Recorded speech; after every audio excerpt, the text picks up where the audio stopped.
Welcome. Good evening to the February 16th CB2 full board meeting. Welcome, everyone. I'm going to turn it over to Amy Brenna to take attendance. If you are able to do so, please have your camera on. Obviously, if you're having technical issues, please turn it off. Thank you. I'm having technical issues right now. Sorry about that. I'm hoping they clear up. Hi, everybody. I'm also not able to see right now the participants. So I don't know if we have quorum, if somebody could take a look at that for me. We seem to have 33 panelists. Yeah, I think we likely have quorum, and then if you could just confirm it, we'll take attendance. Okay, I can't right now. I'm having trouble with this. Sorry, everybody. I got a new laptop today and it's giving me a little trouble with Zoom. You want me to take attendance? I can take it. I can take attendance. I just can't see if we have quorum. So if you're telling me that we do, I suppose that taking attendance will tell us if we have a quorum. there you go. We definitely have quorum. Yeah. All right, great. Thank you. Okay. Susanna Aaron, Here. Natasha Abanasians, Here. Kayla Asqui. Okay. William Benesh. Here. Here. Okay, got it. Keen Berger, Here. Carter Booth. Is he here? Okay. Katie Bordenaro might be late. Okay. Anita Brandt is absent with notice. Amy Brenna, I'm present. Rich Cacapolo, Here. Ritu Chatri. Okay, I'll come back to her. Valerie De La Rosa, Here. John Paul DeVerna. Okay, Chris Dignas. Here. Robert Ely, Here. Mar Fitzgerald. Stella Fitzgerald. Here. Cormac Flynn is going to be late unless he is here now. Okay, Susan Gammy, Here. David Gruber, Here. Wayne Kawadler, Here. Susan Kent, Here. Ryder Kessler, Here. Janine Kiley. I know you're here. Ivy Quanars, Here. Patricia Laria, Here. Michael Levine, Here. Janet Liff.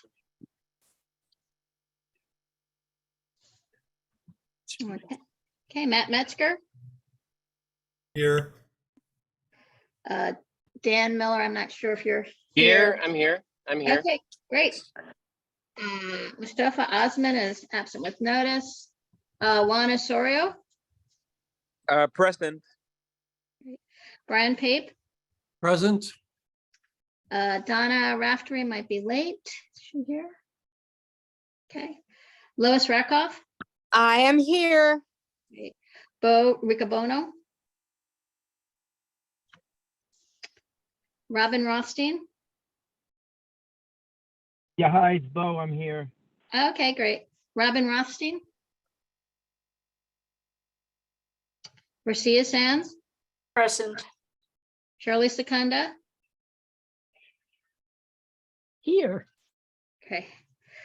Kristen Shea is going to be late or absent. Frederica Siegel, Here.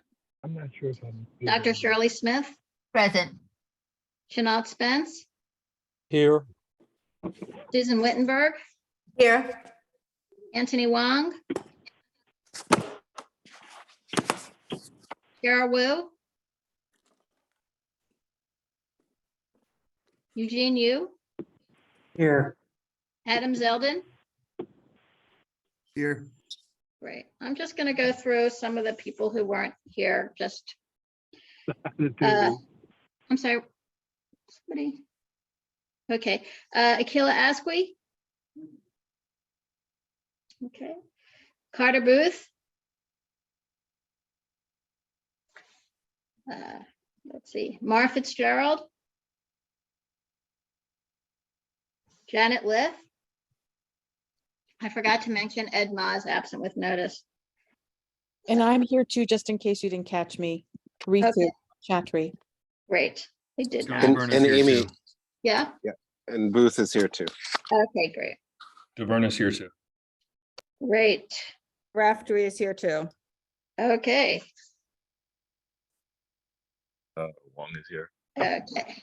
I'm sorry, Anthony Wong, was that you? Yes, it was. Okay. Robin Rothstein? Cheryl Wu?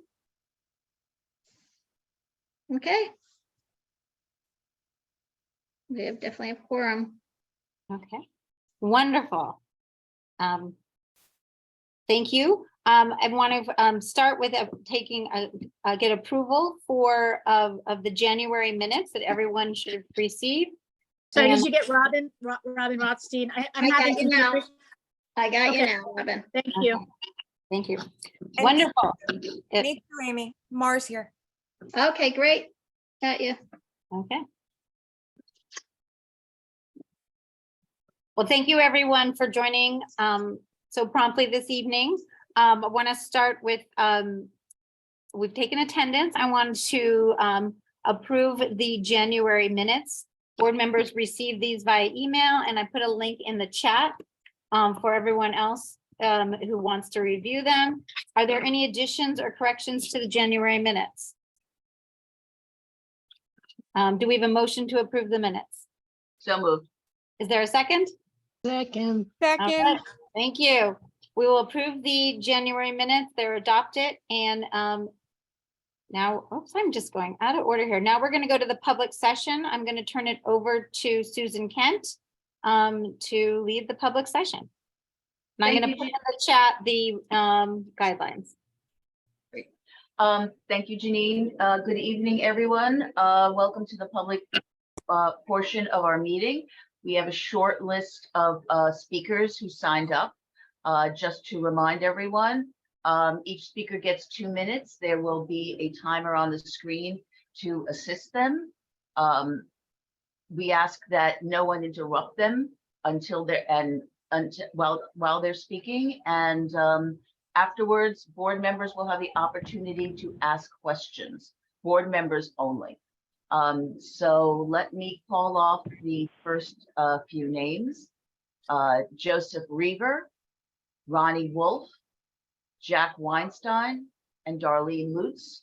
And if I've called your name, please raise your hand so that you can be elevated to panelists. And please, if possible, turn on your camera.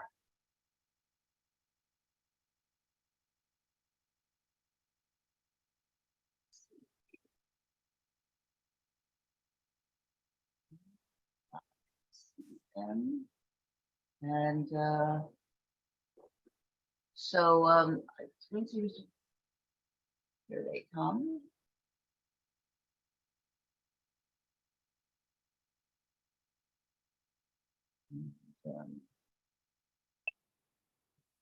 Don't know if Mr. Reaver Oh. is Yeah, I'm here. Can you hear me? absolutely whenever you're ready.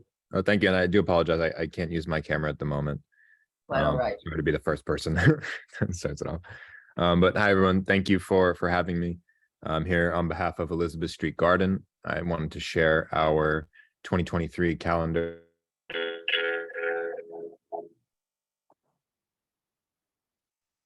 Oh, well, Afterward, unfortunately, that went out early this week.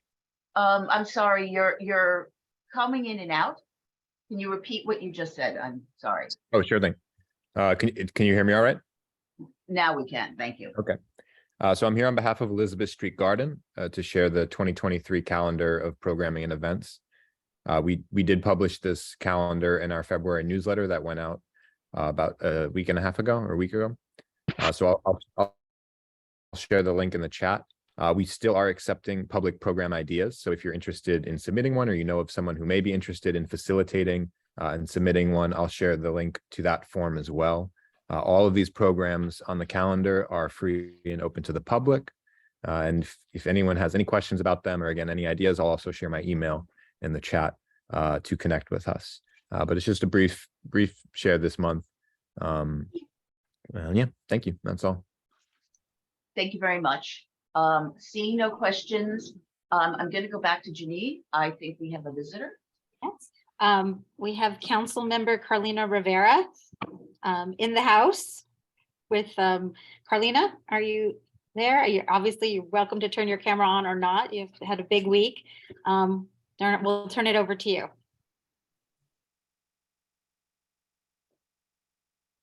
Hi Janine, it's Biani. Oh, I it's think I Biani. signed up with Carlina's link.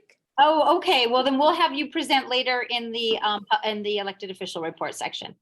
Okay, sorry about Okay, that. and we'll change your name. Okay, thank you. Okay, thank you. No Okay, problem. back to you, Susan.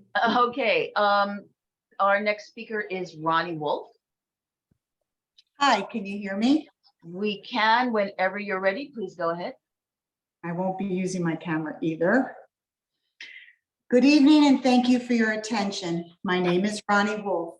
I'd like to speak about the franchise agreement that the city made with City Bridge to install Link NYC kiosks and 5G towers. In the agreement they made with the city on Exhibit 4, citing criteria in regards to vaults, it reads, where a vault is present, the franchisee shall submit certification from an engineer that the installation of the franchise structure will in no way damage the vault. On our corner sidewalk, that step was not taken. They cut 3 large holes into our vaulted sidewalk, pierced its waterproof membrane, and disturbed the vault's brick retaining wall. When they filled the holes, they did nothing to restore the damage that they had caused and did not use the cement color that is approved by Landmarks. Which agency is responsible for inspecting their work and holding them accountable? When it rains, water now enters the basement. Their actions caused extensive damage and is not easily resolved. I appeal to the board and all the public officials and representatives who are attending this meeting to assist the shareholders of 458 Broadway in holding DOT, City Bridge, and their contractors accountable, and implore you to demand that they promptly restore our sidewalk to its original watertight condition. It is my hope that by bringing this matter to your attention, no other property owner will suffer the same outcome, and that if there isn't an oversight committee set up to address these concerns connected with Link kiosks and 5G towers, that one be created. Please reach out to me. I hope we can work together in finding an acceptable resolution to our unfortunate predicament. Thank you. Thank you.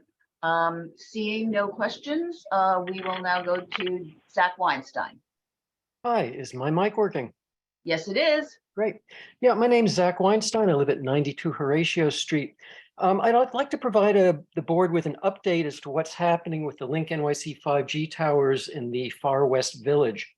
At the January board meeting, CB2 passed an excellent resolution asking for a moratorium on the construction of the 3-story tall Link NYC 5G towers in the district.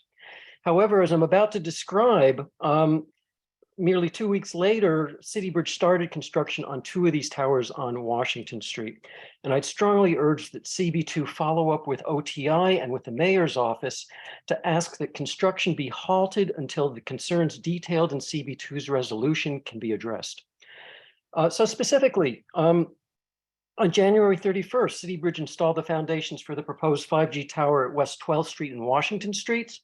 And a day later, on February 1st, they laid the foundation for the 5G tower at Horatio and Washington Streets. This occurred a mere 2 weeks after Stacy Gardner, the Senior Director for External Affairs at OTI, told CB2 that OTI was still accepting feedback and still reviewing feedback. Given the lead times for scheduling construction and for surveying the necessary extensive street marking showing the location of underground cables, it seems highly likely that OTI had in fact made the decision to proceed with these towers prior to the CB2 hearing. Community members immediately reached out to Council Member Eric Botcher's office, and we understand that his office contacted OTI to request the construction be halted.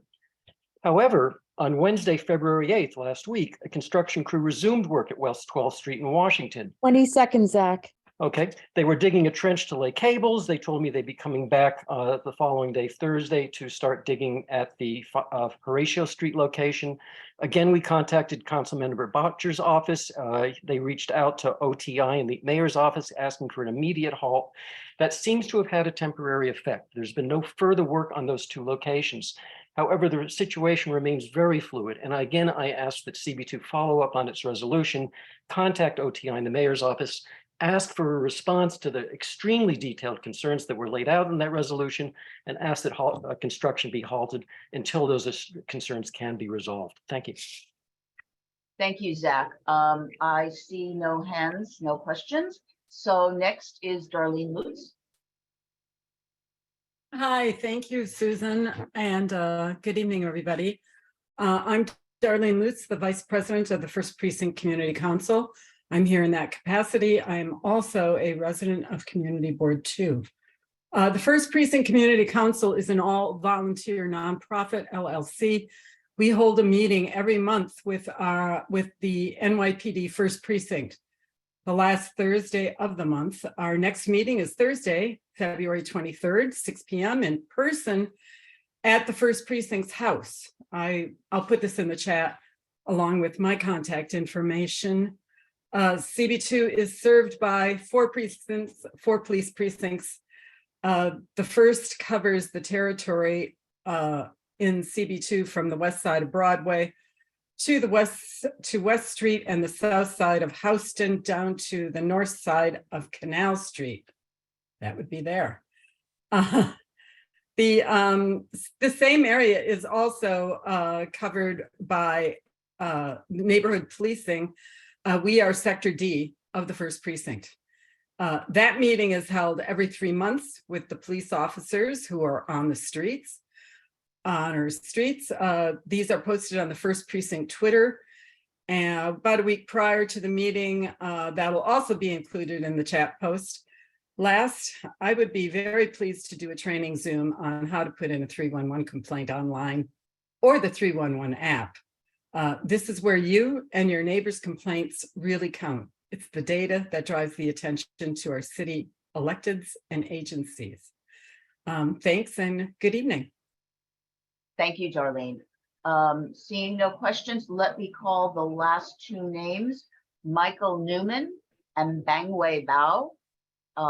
If I've called your name, again, please raise your hand so we can elevate you to panelist. I see it. Okay.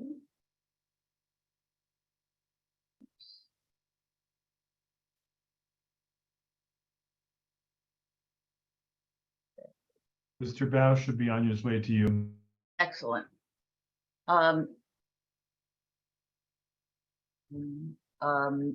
Bao, whenever you're ready. You. Can we get our face in there? Oh, there we go. Okay. Oh, I'm sorry. Can I just stop you for 1 second? Oh, no, please go ahead. My mistake. Please go ahead. Can they see us? Can you see us? Yes, we can. Oh, good. All right, so I'm Michael Newman, and this is Bao. We are from Newman and Rudy Architecture. We represent Watches of Switzerland, and this is 60 Green Street.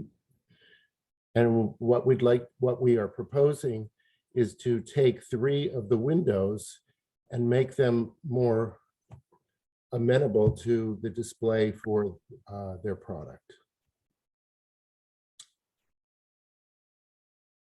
So what we entered here are the different storefronts on that stretch of the block. And most of them have been able to open up to be a little more conducive for retail display. Right now, the visible amount within each pane is about 21 inches. Yes. And while they do have a small display product, watches, they can only put like 1 watch in each window.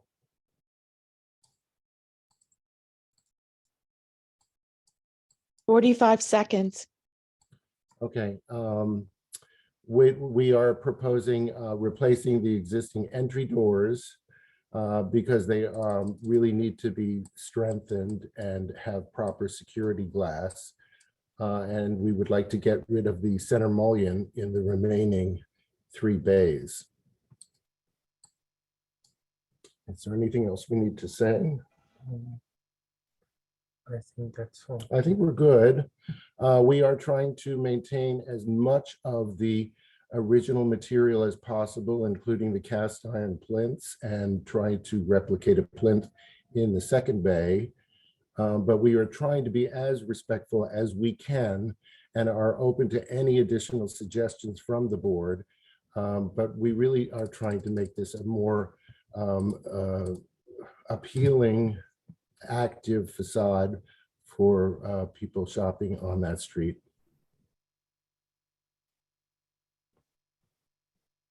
Thank you. Okay, yes, that's time. Let's see, I see Chenault, please go ahead. I particularly want to address the wood to be replaced. We understood that there was to be, if you will, wholesale replacement of the wooden doors. And if you could clarify exactly what you're proposing to replace. As you know, during the beginning of the pandemic and Black Lives Matter, this was one of the stores that really had a huge incursion, and the doors are very much compromised. So the client is very interested in making sure that we have secure glass in all of the panels and that the front doors are very secure. What about the show window? We weren't speaking about the entrance door so much as all of the show windows and the rest of the bays. The transoms are going to remain intact. We would be doing the infill panels below, replacing them with like-mind wood. And we were proposing also matching the cast iron bulkhead where it did not exist originally. Could you put your drawing back up? I think I can make myself clearer with it. Mm-hmm.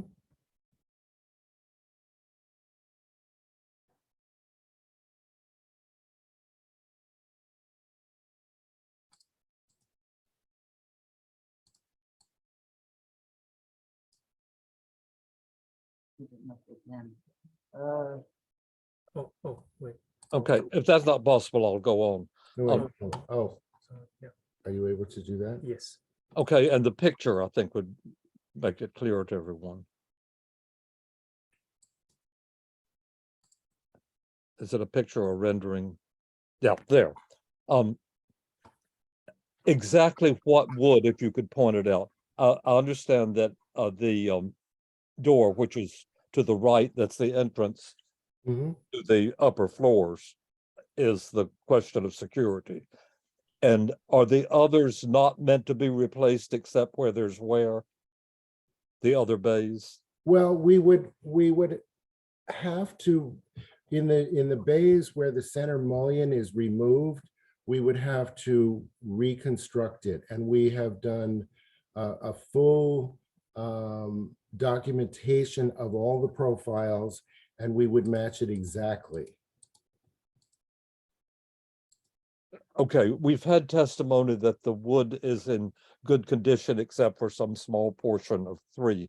And that's what was not presented at the meeting that you attended of the committee. Yeah. And we just want to be clear that you understand that we've had testimony that the wood is in good condition. So your point is that with the centers removed, it will be necessary to rebuild. Yes, we never said that the infill was in bad condition. Nor do we really know for those uppers if these are the originals. We looked at all the historical photos, and the way the angle is, we can't really tell. So, but we could imagine, yes, in fact, this is probably very close to what the original facade was. Okay, thank you. Oh, Chanel, okay, thank you very much, Chanel. Frederica, please go ahead. Yes, thanks.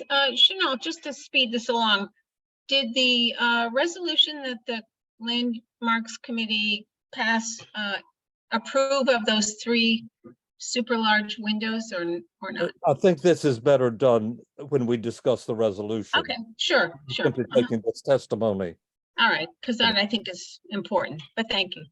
Thank you. And Adam, please. Thank you. New York faces some of the highest construction costs in the country and in the world. Just for my understanding, would the architects please feel comfortable telling me what % of their overall effort on this project has been spent trying to appease the community board? Like 20% of this overall effort is, preparing for these landmarks hearings and whatnot. I'm just trying to understand how much inefficiency this adds to the overall system. Yeah, I'm not really sure I understand how to address that. I would say that we have made every effort, and the client has not had any issue with us spending the time on investigating what the existing conditions are and how do we make it as close as we can to the existing conditions and address making the windows more transparent into the store. I don't know. Thank you. That's Yeah. okay. Thank you. Thank you. Chenault, I actually, do you have another quick question? Because it's not appropriate to go back and forth on this. No, I have no other questions. Oh, okay, your hand is not up. We'll Okay, save the discussion for the when the Thank you. resolution comes up. thank you. Okay, those gentlemen are our last public speakers, so I will turn it back to Janine. Thank you, Susan. We have Assemblymember Deborah Glick, who is here tonight.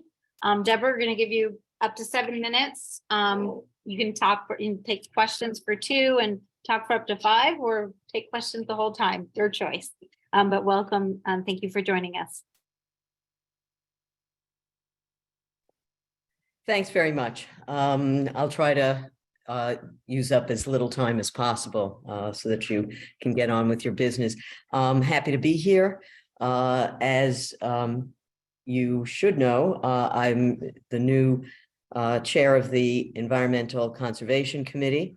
So it has been quite a busy time. Lots of various organizations, both environmental, industry, oversight, not-for-profits, wanting direct meetings. And so we have been doing back-to-back meetings really every day when we weren't doing the budget hearing, which was shared with agriculture and energy because of the overlapping issues. And it went from 9:30 in the morning to 11 at night. So we covered most of the bases, but I think we probably could have had another day of hearings. I want to highlight for folks that we did pass the second passage of the Equality Amendment, which will appear on the November ballot. And this would enshrine the right to an abortion in the New York State Constitution, expand equal rights to include protection against discrimination on the basis of sex, sexual orientation, gender, identity and expression, pregnancy outcomes, ethnicity, national origin, age, and disability. So while we have very strong civil rights laws and therefore protection, the concern is that we want to make certain that it's in the Constitution so that they are not subject to readily being overturned. I have a number of bills that we have introduced that hopefully we can get to probably not before the budget, but you never know. We are looking at crisis pregnancy centers and seeking to have them disclose that they are not a medical facility when individuals first come to them. And we are looking at a bill that would limit the length of time that a sidewalk shed could be left up. And we have a bill that would require the MTA to, on its capital projects, to quarterly report those that are going over budget and explaining why. And we have a bill on creating a crash victims bill of rights. We would rather not have people subjected to traffic crashes, but when they are entitled to have access to police reports, et cetera, on a timely basis.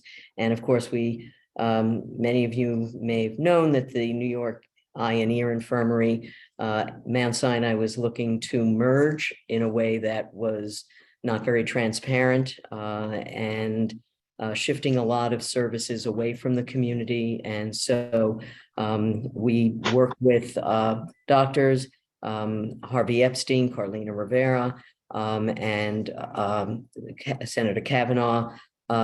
And in fact, the state board rejected their current application. So they'll actually have to go back and talk to the community about what it is they want to do. Thanks very much. I'll take any questions. First up is Susanna Aaron. Hi, Deborah. Thanks for being here. I wanted to know if your committee will be involved in allocation of the money from the Environmental Bond Act, if it will play a role in it. Obviously, those of us who love Hudson River Park are interested that some of that funding be allocated to the park.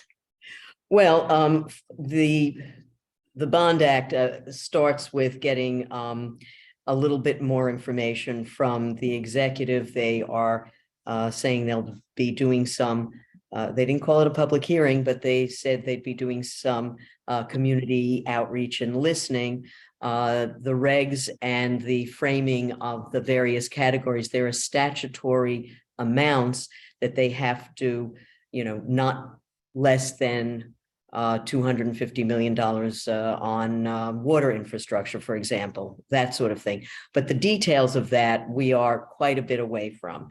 But we certainly are going to be working closely with DEC as they roll out some of their criteria and recommendations. But we also are working with this budget on the Environmental Protection Fund, which also has some resources for the Hudson River Park and will most assuredly be in there. Thank you very much. Okay, Michael Levine. Hi, Deborah. Congratulations on your appointment. Very quickly, will your committee be considering proposed resiliency measures from the federal government, which we know is a way off? Does that come under your jurisdiction at all, or is that strictly a federal operation? Well, I have no oversight over the federal government and their operations. We leave that to our Congress members and senators, but there are a number of projects and programs that will either come out of the Environmental Bond Act, or we have a water infrastructure. 1 minute, Deborah. A water infrastructure bill fund. And that also is about protecting wastewater treatment and so forth. So some nexus, but not over the feds. Good, thank you, and congratulations again. Thanks. And we have one question left. So David Gruber, go ahead. Hello, Deborah. How are you? Thank you for your support for the New York Infirmary Eye and Ear Hospital, and a very important issue that hasn't gotten enough airing and 20 seconds, David. Yeah. Thank you. I wanted just to say that, and I ought to say that we like maybe another minute or so, but if you can't, you can't. Okay. Well, I will allow it. But just that, do you have a question? I understand, Deborah, that there's a vote on the new chair that's coming up, in 2 weeks. Does the Assembly have any part of that, or is it just confirmation by the Senate? And does he have the power to overturn the committee's vote? You mean the commissioner? I meant the commissioner, sorry. Yes, that's solely a Senate advising consent. Thank you, and thank you again for your support. Adam Zeldin, quick Thanks. question. Yeah, in Rapid December, round. you gave a great update on the Stop the Chop bill that was vetoed by the governor. And you gave a good overview of the veto override process that isn't used very much. Is there an update on why the governor vetoed that amazing bill that you sponsored? Well, no, we've, moved on to a new session and, go back and look at the veto message and try to, address concerns. It was basically saying helicopters are an airspace, so the FAA, but, we'll go back and talk to them. Awesome, thank you. Thank very you. much.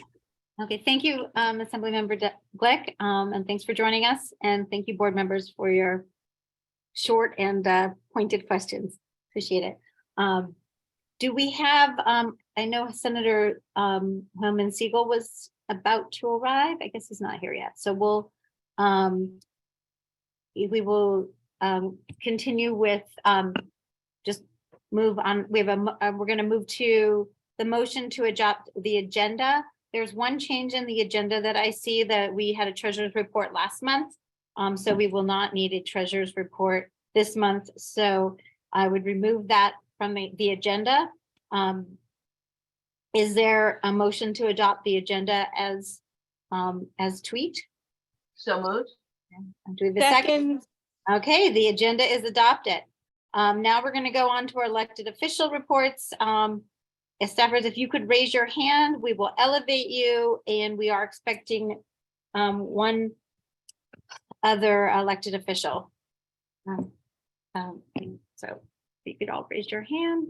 We're going to start with the first hand up, Ian Wong from Councilmember Christopher Marte's office.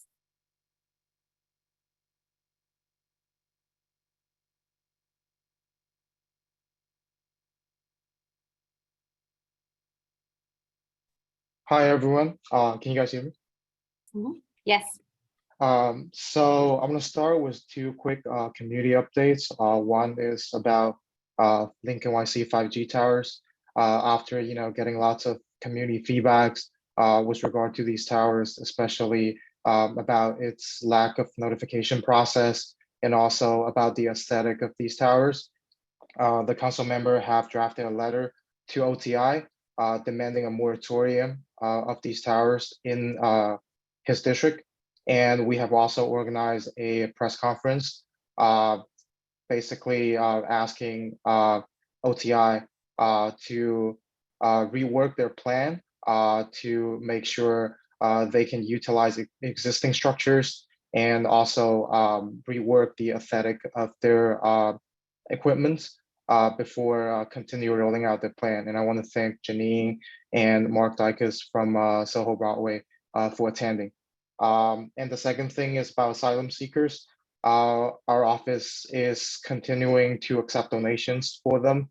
And in the past week, we have organized a panel with local nonprofits, settlement houses, and other elected officials to see how we can better meet their needs. One update is that the 231 Grand Street asylum seeker shelter has secured a operator. Their name is NICA, Neighborhood Association for Intercultural Affairs. Our office is in close contact with them, and hopefully we can schedule an on-site visit soon. And two more things I want to highlight. In the past months, the council member passed Resolution 331, which officially recognized Lunar New Year as not just a school holiday, but an official New York City holiday. So we can have this important cultural day off for our students, and also encourage private employers to give this day off to their employees. And also now it's budget season, so we're taking meetings with many local nonprofits to understand the need of the community and see how we can better allocate our fund.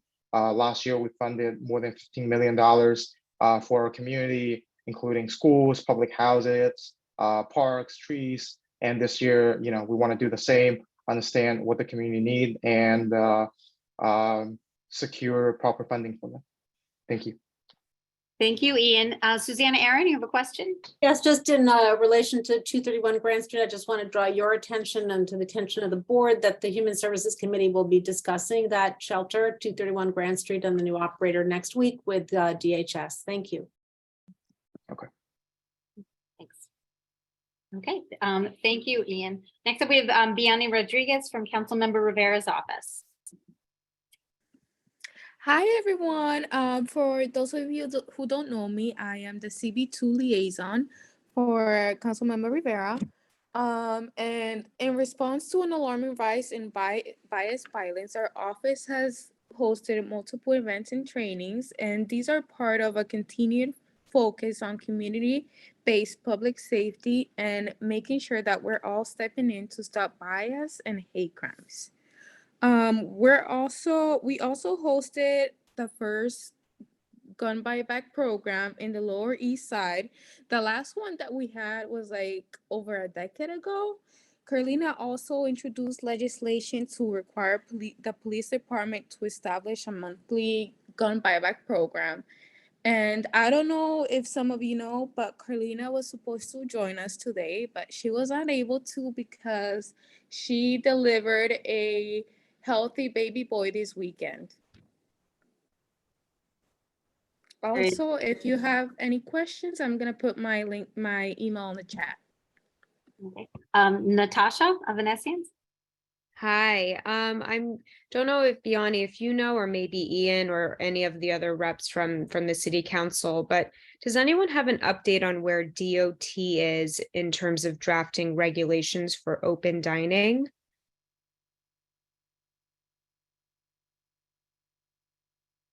I'm not sure about that. I'm gonna have to check back with the team. I'm gonna put my email in the chat and you can send me an email and I'll follow up with you. Thank you. Thank you. Rocio Sands. Thank you so much. Can you tell us, please, what were the results of the buyback, the gun program that you did? Yes, we collected 16 guns. 16. That's great. Are you going to do it more often? Well, we're going to try to. That's why the legislation was introduced, but hopefully we can have more events this year. Excellent. Thank you so much. Okay.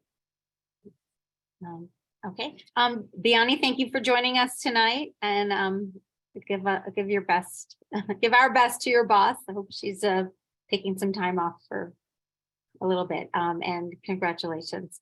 Thank you. Next up, we have Stacy Johnson from Senator Kavanaugh's office.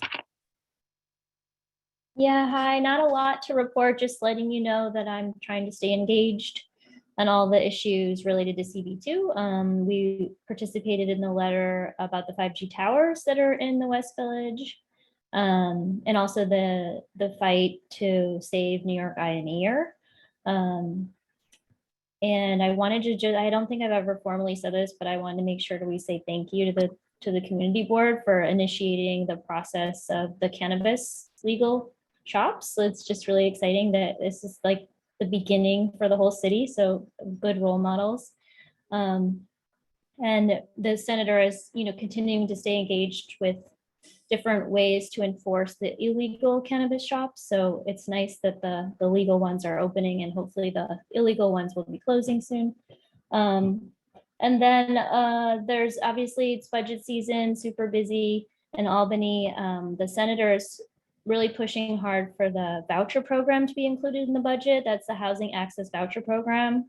And he's also pushing hard for the ERAP program to be funded because there's a lot of people who are on the wait list for that funding who didn't get their rent arrears paid off. And I do have some meetings scheduled for Senator Kavanaugh that are upcoming. So we're going to try to do some school visits, meeting with the Washington Square Park Conservancy and Greenwich House. So if you have other ideas for, places where we should be getting him out to, please just let me know. I'll put my information in the chat. Thank you. So we have one question, Rocio Sands.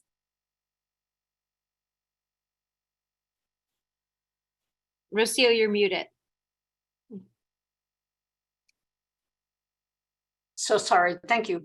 Everybody is pushing the cannabis bandwagon, but my question to you is, what about tests for driving under the influence of cannabis? Has that been taken into consideration? I believe that there aren't currently any tests unless I'm mistaken. I don't know about that, but I'll look into it. I'll ask our ledge team if there's any conversation about possible enforcement for that. Yeah, because you can't put the cart before the horse, right? But everybody's pushing this. Thank you. Thank you, Rocio. Seeing no questions.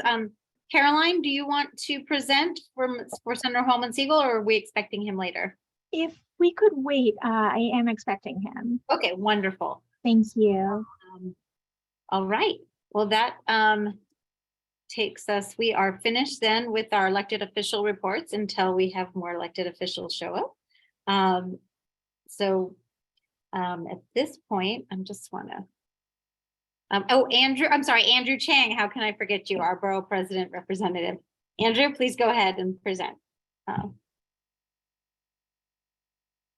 Andrew? Good evening, everybody. Thank you to those who were able to make it out to our State of the Borough event last month at City College of New York. I saw some of you all there. Thank you all. First thing I want to mention is that we released a report on sites throughout Manhattan that we determined would be suitable for affordable housing. I'll put the link in the chat. There's a few sites in Community District 2. We looked at publicly owned sites as well as some private sites that could be converted to affordable housing, as well as other sites that were under consideration. We're having our Black History Month event at the end of the month on February 27th from 6 p.m. to 8 p.m. at the Shabazz Center at 3940 Broadway. Please come on out if you're able to. Just want to remind folks to apply or reapply for your local Manhattan Community Board. The deadline is March 17th. You have to live or work in your community board, in the community board district that you're applying to, and you have to be a New York City resident. The deadline for capital funding from our office is February 23rd. So if you know of schools and nonprofits who want to apply for capital funds, please apply by February 23rd. And this was mentioned by the borough president last month, but I'll mention it again. We sent a letter regarding the Link NYC 5G towers. We asked OTI, the Office of Technology Innovation, to slow down the rollout until they assess whether or not this was really necessary for sites in Soho, Meatpacking, which are historic districts. We also looked at all Manhattan just to ask them to stop this rollout. And that's all I have to report. Thank you. Okay. Thank you. We have one question from Dr. Shirley Smith. Hi, Andrew. Nice to see you. Can you be a bit more specific about the Black History program you just mentioned you're having up at Malcolm X Center?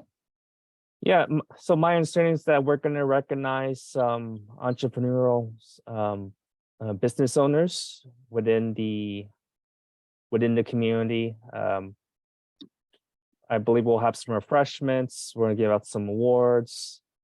As I said again, 6 to 8 p.m., February 27th, Shabazz Center. I can send you more information. Yeah, would you be kind enough to send a specific agenda for me, and then I'll share it with folks who live in the Washington Heights area? Sure, I can do that. Thank you, Andrew, and thank you for joining us tonight. Thank you. Dr. Smith, did you have another? Oh, no, I'm good. Thanks. I was hand. Okay, well, thank you very much. Next up, we have Senator Hoylman Siegel, who's here with us tonight. Brad? Hi, good to see everyone. State Senator Brad Hoylman Siegel, and just wanted to give you a quick report. You know, it's been a busy week in Albany. We are in the middle of budget hearings, or really at the end of budget hearings.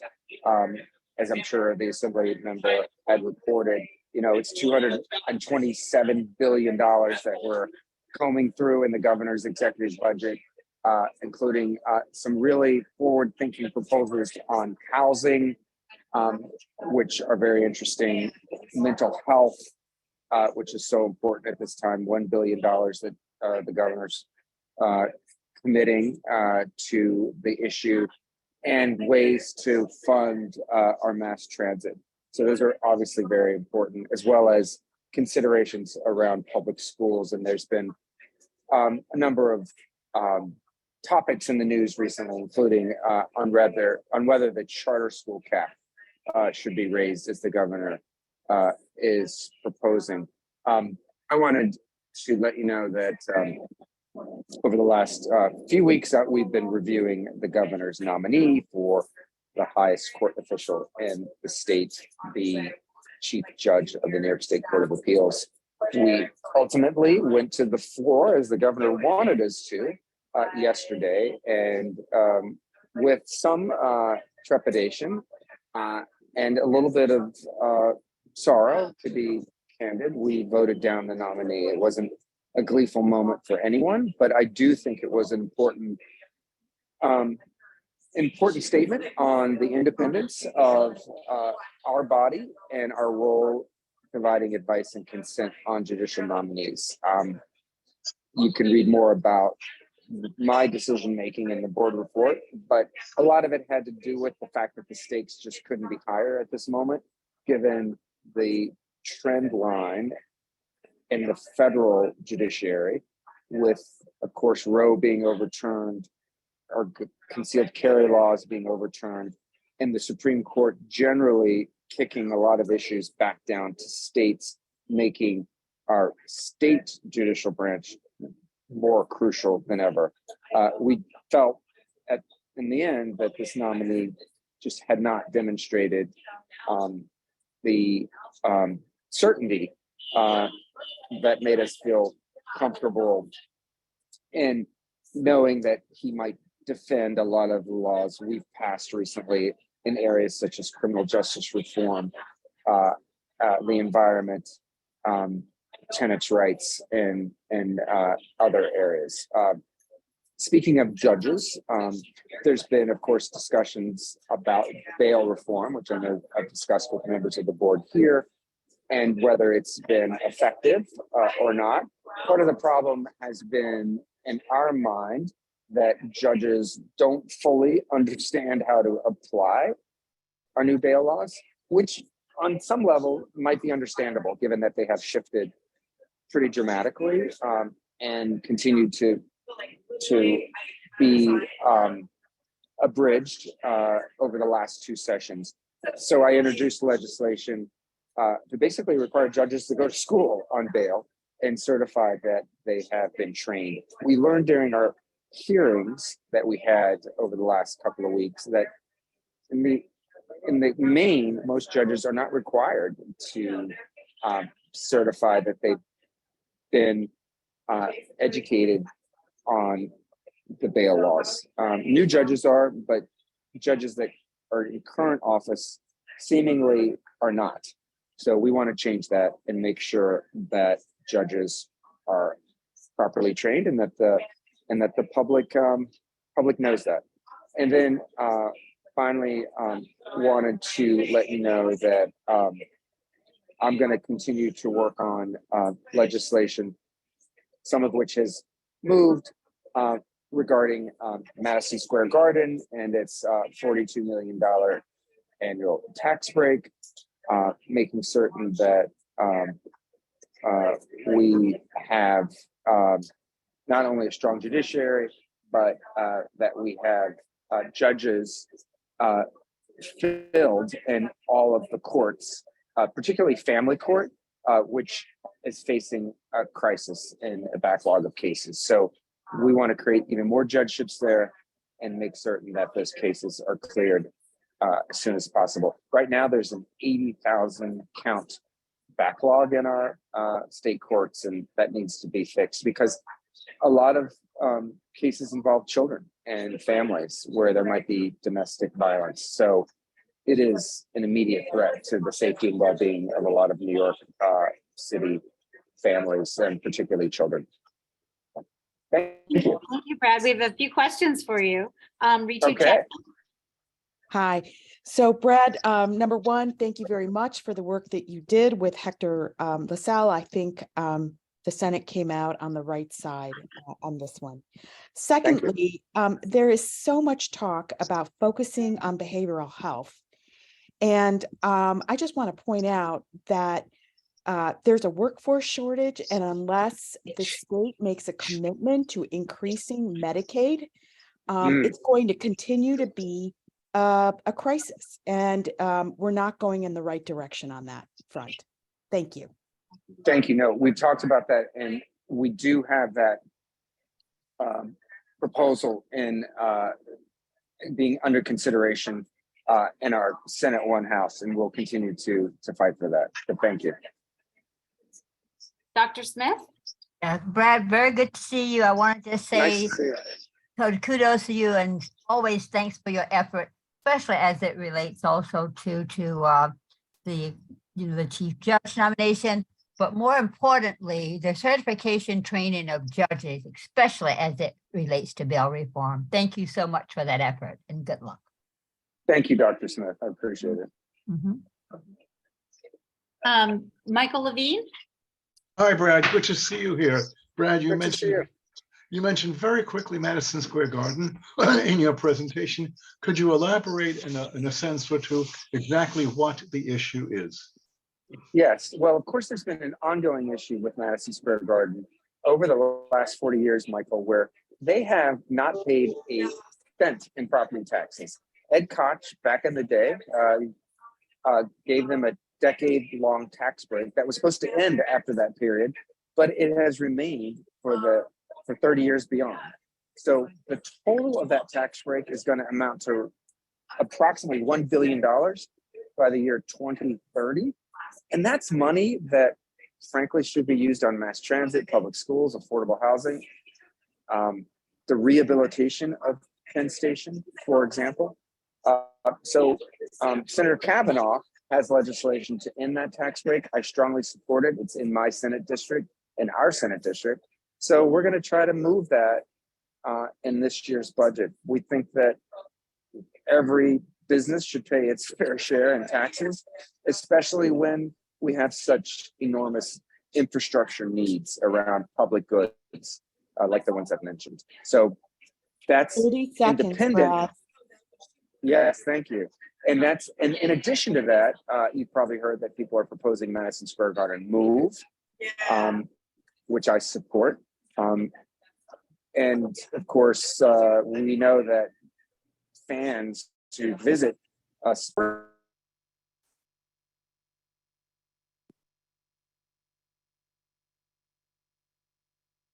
Brad, we can't hear you all of a sudden. You're muted. Oh, I got muted. Sorry about that. Yes, there you go. Fans have been screened from Madison Square Garden if they are lawyers at law firms that represent clients who may have cases against Madison Square Garden Entertainment. That's just wrong. So I've introduced legislation to tighten up New York's civil rights laws. If you have a valid ticket for a sporting event, you should be able to enter the sporting event, no matter what your political position might be as it pertains to Jim Dolan or Madison Square Garden. So I hope to get that bill passed in addition to ending the tax break. Thank you, Brad. Good luck. Thank you. Thank you. Lois, lightning round of quick questions. Yes. Hi, Brad. How are you? Hi, I'm well. I know. What is the progress on your bill or act regarding obscuring license plates, New York State license plates? I know you mentioned it at our Traffic and Transportation Committee meeting. Yes, And that was a great meeting. wondering- And are you at the zoo? Where are you? What's your Oh, background? my background is 8th Street. I know, but you know, okay. Yeah. I'm ducked into a shed here. So don't blame me for ducking into one.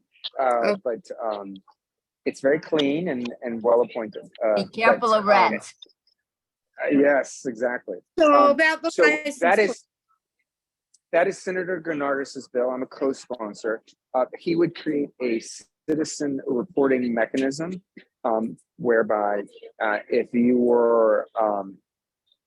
you saw a license plate obscured, you could report it, and part of the fine would be divided between the citizen who reported it and New York City. That bill is in committee, but we hope to get it moving. So it's an important issue. The city loses hundreds of, I think it's hundreds of millions of dollars, over the decade due to scofflaws who obscure their license plates and evade tickets. Okay. Yeah, Thank you, Brad. thank you. Thank you. And I don't see any other questions. Thank you for joining us tonight. We'll let you get home. Good to see you. Okay, all the best. Have a Bye. good evening. You too. Okay.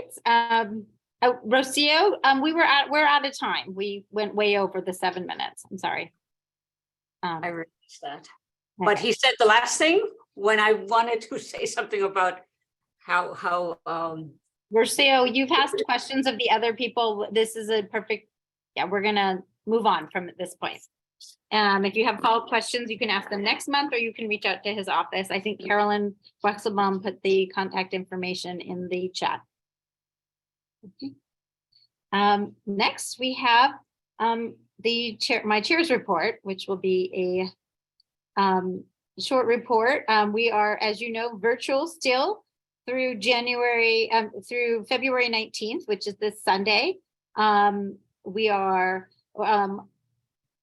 Mark Diller and the whole CB2 team is actively trying to find places where we can meet, expecting that we will be meeting in person or on a hybrid basis very soon. Please continue to, as you heard earlier, please continue to drop off clothing for families at 231 Grand Street and other shelters at Councilmember Marte's office, 65 East Broadway, 10 to 6 Monday through Friday. And on the, one thing that we discussed at Borough Board this morning, and it's going to become a big issue, is typically public schools, they close their roster. The roster as of October 31st of 2022 is what the schools are funded for on a per student basis. And many schools in the city, particularly those in Community Board 2, have seen a huge influx of students in the last month, but they're not getting any additional funding. As a community board, we will be working on that to advocate for making sure that the schools get the funding they need so they can serve this very vulnerable population. We shared at exec last year. I think many of you know that the state signed the new class size law. CB2 signed on to, CB2 has long been a supporter of smaller class sizes. And we signed on to a letter asking the chancellor of the UFT and CSA, which is basically the principals union, to establish a task force to develop the class size reduction plan. Individuals can also add their names to it. I'm going to just, it's basically a 5-year implementation process, but some CB2, longstanding CB2 board members have been, pushing for this well before I joined the board. So I'm just going to put some information and some FAQ into the chat for everyone after I finish my report. 181 Mercer has opened. You can read the Parks Committee report. The minutes takes you through, it's a phased opening. Hopefully more and more parts of that will be open to the community. We are still working with NYU and our local elected officials on the main community givebacks tied to the 2012 NYU rezoning. the city's option to build a 100,000 square foot school in NYU land and preserving the local supermarket. Want to share some exciting news. You've probably seen some of this in the press. There's going to be some new affordable housing being built on Canal and Broadway. It'll be it'll end up going to Landmarks. There'll be 25 units of affordable housing, and it sounds like maybe 75 market rate. And then 550 Washington rezoning that was completed in January 2016. The northerns, if you remember, we were supposed to get affordable housing at the middle site, but that's now Google's headquarters. The northern part of that is owned by Atlas, and they're going to be moving forward with approximately 175 units of a senior affordable housing, about 140,000 zoning square feet. And they'll be coming to share information about that with CB2 shortly. That is my main report. We've got a long meeting, so I'm going to keep it short tonight. So thank you, everyone. I'm going to turn it over to our new district manager for his report. Mark? Thanks so much. And since the chair covered the open meetings law, I'll just move on, other than to say thank you to those folks who are being welcoming of us returning to them in person. A quick note that we are transitioning many things to the cloud. We now have a static IP address, which I'm sure is getting you on the edge of your seat. But what it means is that the office will now be treated as if it were a city agency in direct contact with other city agencies, instead of as if we were sort of mailing it in from the beach. We've gotten great support from OTI for that effort. I wanted to, in that vein, I wanted to note that through a snafu before I arrived, email addresses that board members may hold on the domain cb2manhattan.org have been transitioned to a domain manhattancb2.org, but we're committed to putting them back. So if anybody has a question about that, please email me offline, and I'll make sure that gets taken care of. And I thank folks for bringing that to my attention. I wanted to say welcome back to Florence, who has rejoined the district office remotely for a while, and then she'll be back in person. Continuing thanks to Eva and to Francine, the temp, who've been keeping the ship afloat. The district manager by the bylaws is rather obligated, I guess is the word I'm looking for, to announce the nominations that have been received by the district office so far. The chair will convene another session of opening the floor to nominations later in this meeting, but I'm supposed to report to you who has been nominated. And so far there's a single nomination for chair, that's Susan Kent. A single nomination for first vice chair, that's Valerie De La Rosa. A single nomination for secretary, that's Amy Brenna. And a single nomination for treasurer, Anthony Wong. I have not seen any nominations for second vice chair or for assistant secretary at this time. When the chair gives me the go-ahead, I have sent to each of you a practice ballot that will be used, or a form of it will be used next month when we actually have an election. And I'll defer, perhaps the time to discuss that will be during the election session of our business session.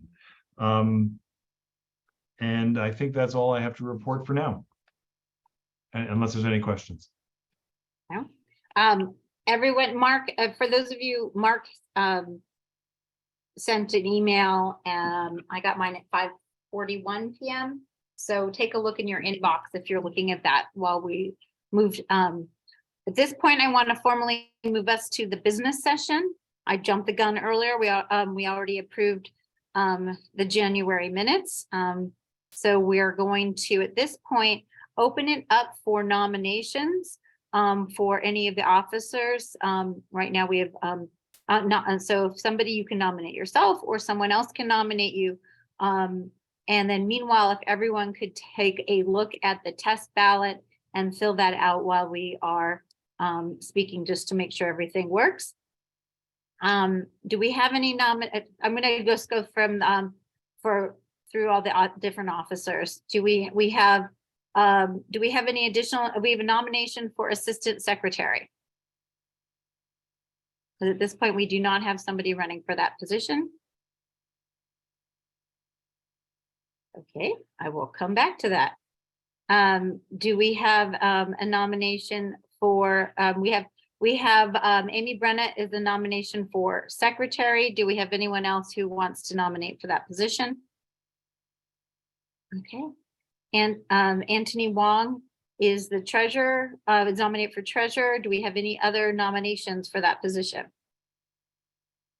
Okay. We have second vice chair. Do we have any nominations for second vice chair? Valerie? Yes, I'd like to nominate Eugene Yu for second vice chair.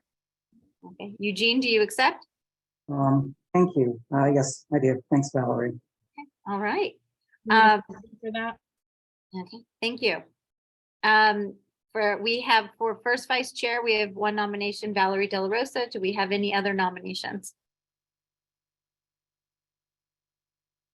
Okay, and for chair, we have Susan Kent nominated. Do we have any other nominations for chair? Okay, I'm going to go back. We currently have no one interested in the assistant secretary position. This is based, Ritu, are you interested in running for this position again? Do we have anyone else who's interested in running this? Susan Kent? I just want to point out that in the event that we do not have anyone running, the nomination period remains open for the next 3 weeks to enable people Fantastic. to consider this. Wonderful. Okay. So please consider this over the next several weeks. I just got another email. Can we hear from Ritu?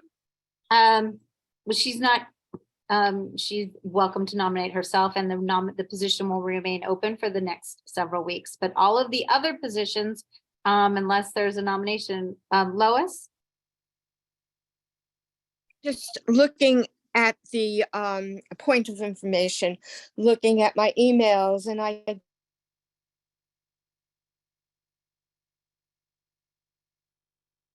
I did not receive a practice vote. Okay. back. Did anyone else? Sorry to interrupt you. Okay, did anyone else not receive a practice vote? Okay, Mark, would it be possible to send Lois another one? What is the subject line, or what time is it? That would be the best. Keen's saying she hasn't. Okay, the subject line is, it came at, I received mine at 2:40, sorry, 4:41 p.m. And the subject line, which I'm gonna put in the chat, is test of electronic / online ballot for March election of officers. And it came from M.A. Diller at cb.nyc.gov. Yeah, mine arrived at 4:42. Okay, so it arrived around 4:40, 4:45. So I did get it. I did get it. You did get it. Okay, so right now we only have Lois who doesn't have it. So if we could resend it to Lois, and if everyone could fill out the form. I'll send it to Lois. Okay, I think she has to get her own. Mark, do you need to resend it uniquely to Lois, or can she just get the form? I'll send it. Whoops. Okay, so if everyone can fill this out. I'll send it to Lois right now. Okay, thank you. And Oh, sorry. Dr. Can Smith? you just put the names up somewhere who we're voting for what? We're not voting for anyone. This is just to practice. I know it's a out. practice vote. Okay, But technically, we are doing a I practice. will reiterate the positions, and then we Do will that. close nominations for all but one position. that. For chair, Susan Kent is nominated. For first vice chair, Valerie De La Rosa is nominated. For second vice chair, Eugene Yu is nominated. For secretary, Amy Brenna is nominated. And right now we will remain open the assistant secretary position that will remain open for the next 3 weeks, as Susan described, for anyone to consider that position. But at this point, nominations for the other offices, other positions will be closed. Janine, do you want us to submit the ballots now? Yes, if you could submit them. I'm gonna submit mine after I'm finished running this part. Since it's hard to do multiple things at once, but if everyone could submit them and Mark, you have a question? Mark Diller? If now is an appropriate time, I just wanted to mention one thing about the procedure for next month. Yes, Mark, go ahead. Thank you. So next month, the bylaws call for the ballot to be sent only to those people who have appeared at the first roll call of the evening, which means that the ballot will have to be sent to you after the meeting starts. So one thing I'll be emailing to every board member and asking them to confirm the email address at which they want to receive the ballot. And then I'll adjust the distribution accordingly. So it would be important for board members to, in their planning for next month's meeting, to have their laptop or other email device available to them so that they can receive the ballot. And I also emphasize that a laptop or a tablet is going to be a lot easier to access and use the online voting mechanism than a phone. That's all I have for now. Thanks. Okay. And also that's a board, do your best to show up on time next month so we don't have to, so we can do this efficiently since we'll be sending it out after the first roll call. Okay, Carter? Yeah, I don't have the bylaws in front of me, but I think it says that there is a roll call at the opening of the election, which is separate from the opening of the meeting.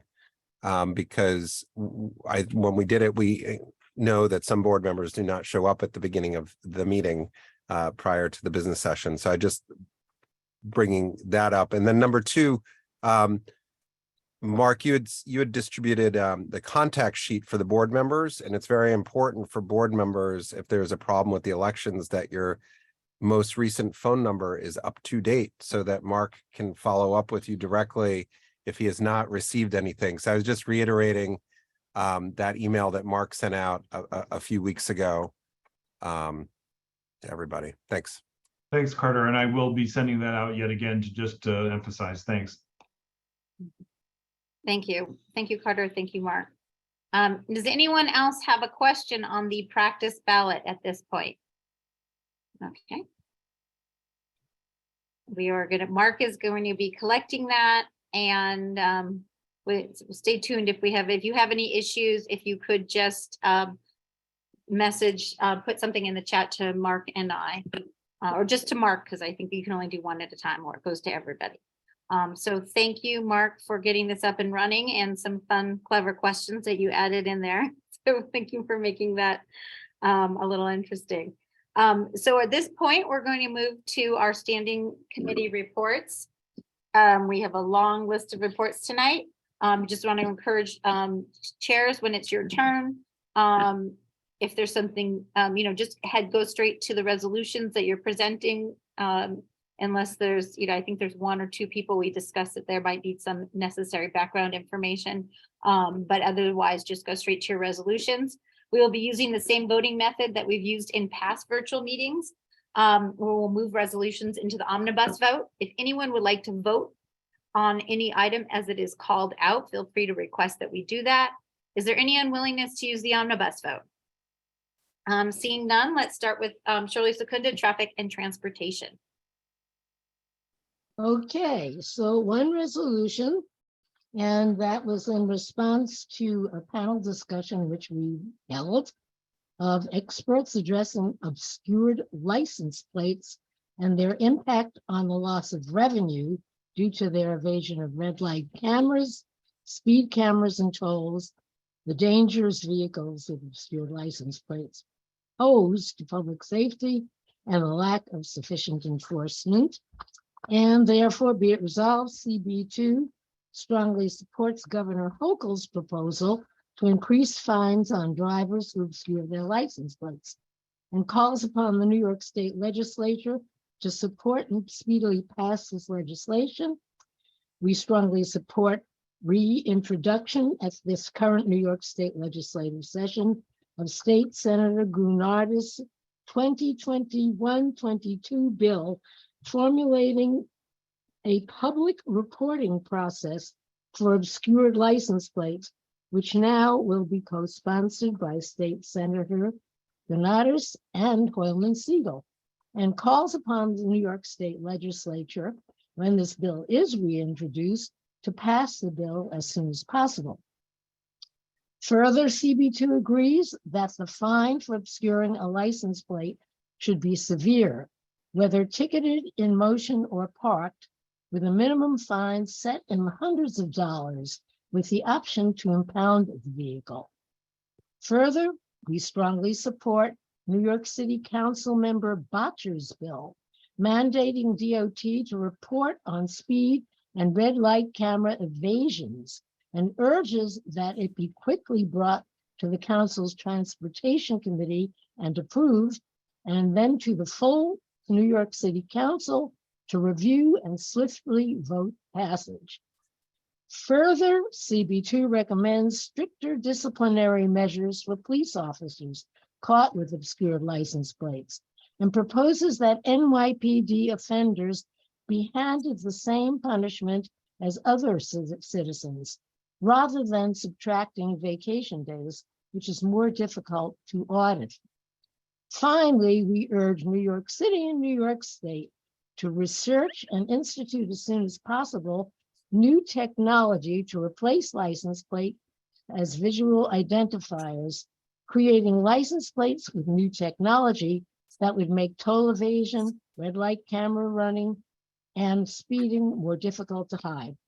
And that's it, unanimously approved. And thank you to Dan Miller for doing the bulk of this resolution, and to Natasha Avanesians for contributing significant wherefores and resolves. Thank you. Oh, we have one question. Rocio Sands? Is it possible that I can make a comment and a question? Sure. Thank you. Shirley, could you please refer to the, I guess it would be the second whereas at the bottom of page 4 of 5? Be it further resolved? No, I'll get to it. Let's see. That's a resolve on the bottom of the Yes, page. be it further resolved. Yes. Okay, at the bottom. What do you mean by formalizing the public reporting process for obscured license plates? Are we talking about? Oh, okay. I think that's in the whereases, the description of it, but I can briefly tell you I know that it would simply be a process to allow the public to report offenses, like obscured license plate offenses. That's Okay. the process. And Yeah, I so- think they do it now similarly with idling. I do believe it's with idling, in New York State has a law that allows the public to report idling. And this would be the same type of law. So Shirley, what I was trying to ask you Okay. is regarding the bystanders would receive 25% of the proceeds of fines. I'm very hesitant about supporting this kind of wording because and this kind of, I mean, I think it's a great idea, but the wording on this and the addition of 25% of the proceeds of fines could possibly lead to corruption, to falsifying, to vigilante type of environment. So I don't know if this is such a great idea that the people who report these things will get benefited by this. Shirley, has there been any, I know you discussed this at the meeting. You just give a short response for. No, I just read the whole thing. we I really, Senator Hoylman Siegel, who's co-sponsoring the reintroduction of this legislation, explained what it was about. I don't think we were particularly averse to it because we are aware of the similar legislation for idling, which hasn't really produced that kind of offense that you're speaking about. I understand your concern, though. Okay, Janine, thank that's you. the question that I wanted to ask Hoylman. Okay, well, I'm glad you. cut me off. Okay, so that is something. We to ran ask out of Senator time, and Hoylman we did Siegel. just want to remind everyone, we gave each elected official a little bit extra time, but we are prioritizing if you've asked a question of somebody else. you will be, well, first, and you raised your hand last and you asked that, but I'm glad we were able to answer that question. John Paul DeVerna. Can I respond to what you just said? No, please? you may not. We can talk offline. No, It's not a I back think and forth. We're talking about TNT. I'm just going to withdraw my question. Rocio brought up a very big concern of mine. I'm certainly going to vote against this, but her question's satisfied. I guess it was never really talked about amongst the group. Thank you. Thank you. Okay. So that was just one. Thank you. Do we I don't see any other hands. Is there any objection to moving this TNT resolution into the omnibus vote? Seeing none, we will move this one resolution to the omnibus vote at this time. At that time, when we vote on it, board members can call out their votes separately if they choose to do so. Next up is SLA 1. Donna? Hi. Okay, so we had 13 applications this month and 5 resolutions. All the decisions were unanimous. The first one was 13 Sullivan Gents LLC, doing business as number 142 at 142 Sullivan Street. And that's an existing tavern wine, for bar. It was just an alteration to add a storage warehouse to the premises. That was denial unless the stipulations that were in place before remain in place, 7-0. 164 Mulberry Street Corp. doing business as Danico at 164 Mulberry Street. That's an existing on-premise for a restaurant and it's a corporate change. It was a 100% ownership and he is adding his wife on, so it will be 50-50. That was denial unless with Stips, unanimous 6-0. Noble Eats LLC at 132 Bowery. It was a new restaurant wine license, a previously unlicensed location. That was denied unless with stipulations, unanimous 6-0. Entity to be formed by Babak Karami, doing business as Tokyo Tavern, 183 Grand Street. That's a new on-premise in a previously unlicensed location. That was denied unless with Stips, 7-0. And then Watches of Switzerland LLC, doing business as Watches of Switzerland at 5860 Green Street. That's an on-premise bottle club. That was denied unless with stipulations, unanimous 7-0. And then items 6 through 13 were either laid over or withdrawn. That's it. Rocio, question, or do you want to call one out? Yeah, well, I have a couple of questions. If you don't mind, entertain me for a minute. Item number 2 in your fourth whereas, you say no private parties. Does this mean that they cannot have a CB2 Christmas party we cannot have a Christmas party at their place? Or if anybody wants to have a private birthday party at their restaurant, does that mean that they can't do that? They can't close the place for somebody's party? Ryder Kessler wants to have a party. So that's my question on that. Why would you say no private parties on that resolution? And then I have other questions. Oh, I'm sure you do. That was these are the past stipulations they had before. Nothing changed. The private parties refers to, having the whole place taken over for a private party. So that's a bad thing, huh? Okay. I mean, yeah, go ahead. All right. The next one is item number 3, 132 Bowery. And the reason I have questions always is because I do my homework. Item number 3, the fourth stipulation. Again, no outdoor area, including any sidewalk cafe or roadbed seating under the open restaurants program. Again, I'm bringing the attention that this is what the committee does, and this is not right or fair to me. That's what I think. It's They not had nothing my in their application, but it wasn't part of their I know. application. Okay, item number 5, Watches of Switzerland. Question regarding the 5th whereas, stipulation number 12. They will not have, among other things, doorman or security personnel. Is this what the committee wants, or is this what the person?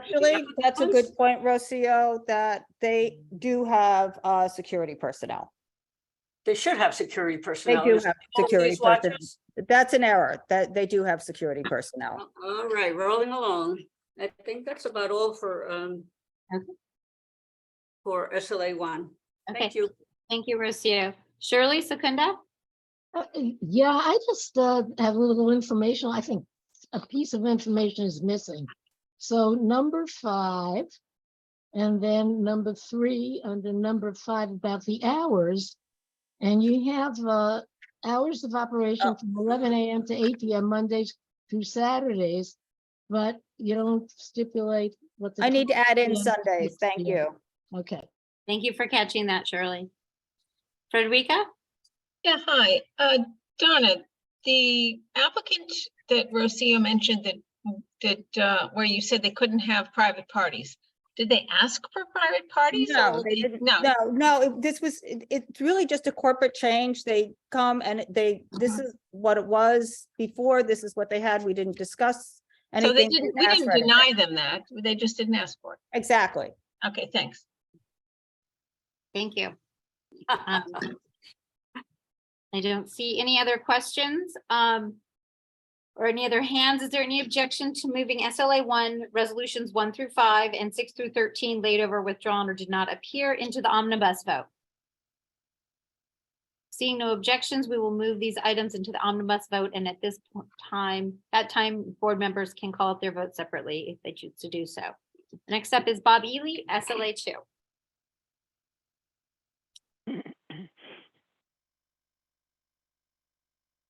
Good evening, everyone. We had 13 applications with SLA 2.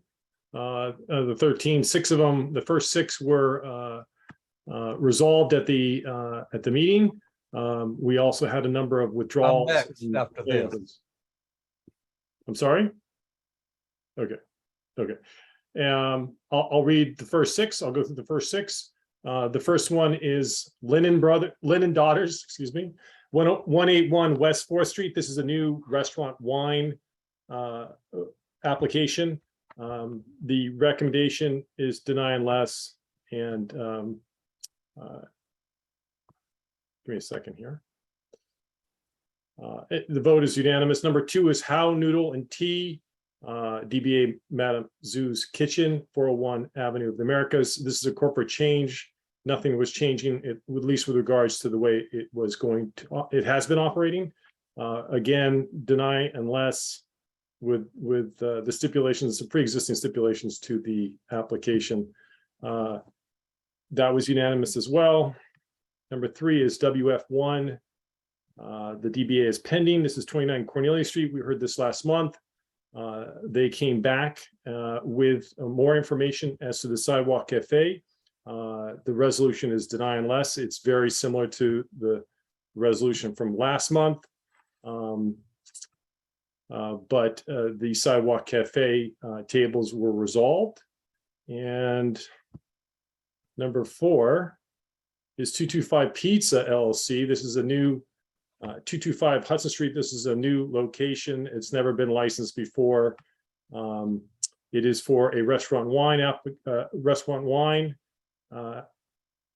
license, and the recommendation is to deny on this particular application. Number 5 is Thai Smile Restaurant, 2 Thai at 3 Greenwich Avenue. This is a new on-premise liquor license. Is an existing business. They were moving from restaurant wine to on-premise. The recommendation is deny unless. Stipulations consistent with the local community group, and the vote was unanimous 5-0. Number 6 is a new on-premise liquor license to operate a cafe wine bar, and it is has a little bit of a market to it as well. The recommendation is to deny. There's also one more thing that I need to bring up. As after our meeting, and actually just before tonight, I noticed that there looks to be a church at the next block. And that is not something that we recognized, and certainly the applicant did not recognize that. The church is the St. John's in the village. At the next corner. So this is the corner of Perry Street and Waverly. And the church that I'm talking about is on Waverly Place, just down the block. So my suggestion is that we put in a wherefore clause that indicates that the church may be within 200 feet, and that and then a therefore be it resolved paragraph. So that would be the second therefore be it resolved that a measurement should take place to determine whether it's 200 feet. I actually wrote out some stuff. I could put it in chat for people so you can see what I'm talking about. But that's my recommendation, that something go in there, because that is certainly something that would need to take place no matter what. But that's it. The rest, 7 through 13, are withdrawals and layover type. That's it. Thank you, Bob. Rocio? Excuse me. Oh, thank you so much, Bob. I have a question regarding, first, I have a question for you regarding number 3, which is 29 Cornelius Street, WFI LLC, 29 Cornelius Street. Were you able to ascertain the fact that they actually had previously, for many, many years, the Sidewalk Cafe permit? And that's my question number 1. But the comment is, I'm very happy to know that they came back and they gave you the drawings and that you are okay with having their Sidewalk Cafe. I think the street needs to have activity outside, because it will keep everyone safer, believe me. The street gets very dark and very lonely at night, and especially in the winter time. So I'm looking forward to having them open again as a place of business. We need more businesses in our area. But thank you so much for looking, for approving this one the way you did, and realizing that, I hope you realize that they did have a legitimate, for many, many years, Sidewalk Cafe. Thank you. Thank you, Rocio. That's on that one. I wanted to ask you another one regarding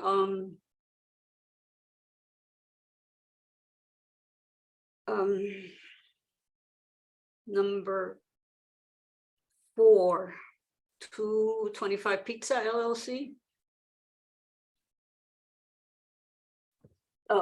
Was there a big, was it a contentious thing? It was, did people come and complain about it?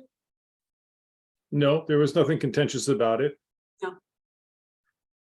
Okay. But the problem that they didn't have a Sidewalk Cafe, but they were having seats outside. Is that what the problem was with this one? No, the problem's actually stated in the resolution, Rocio. The problem had to do with the fact that there's never been any eating and drinking establishment at this location, and we don't know whether or not they can do it on all 3 floors in the backyard. Okay, thank you so much, Bob. Thank you. Susanna? Yeah, hi. I just wanted to offer a correction on number 4. Sure. Whereas number 1, you say that the premises is on Hudson between West 4th and Bleecker. It's between, it looks like, Canal and Dominic. Hold on a second here. You're talking about number 4? Number 4, whereas number 1, where you say where it is, it's on Hudson Street. It's not between West 4th and Bleecker. It's between Canal and Dominic. I'll fix that. That's an easy fix. Yes. And like I Thank said, you. folks, I'll put in the chat the 2 paragraphs on for number, I think it's number 6. Thank you, Bob. Oh, Ryder? Thanks. Yeah, I have a question about 6, and I think this could just be me not understanding all of these labels. It's my understanding is that they're asking to operate a cafe wine bar, but they already are operating a cafe. Are they already serving wine? And if so, what are they trying to do differently?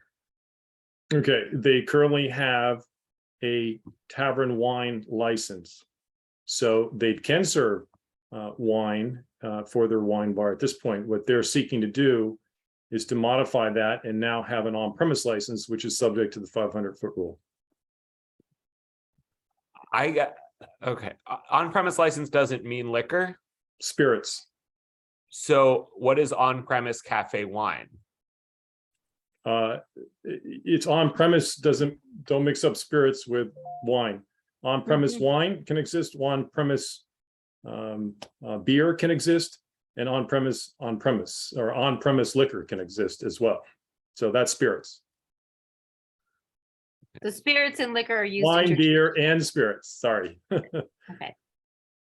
Got it. Okay, that I guess I understand somewhat better now. I will note in whereas number 2 of this one, it says that before it was Sonio Toscano, it was Saturday Surf, and I would just note that before that it was Doma, which also was very similar to what it is now. So it's returning to food service after an interregnum of being a surfing shop that I never set foot in.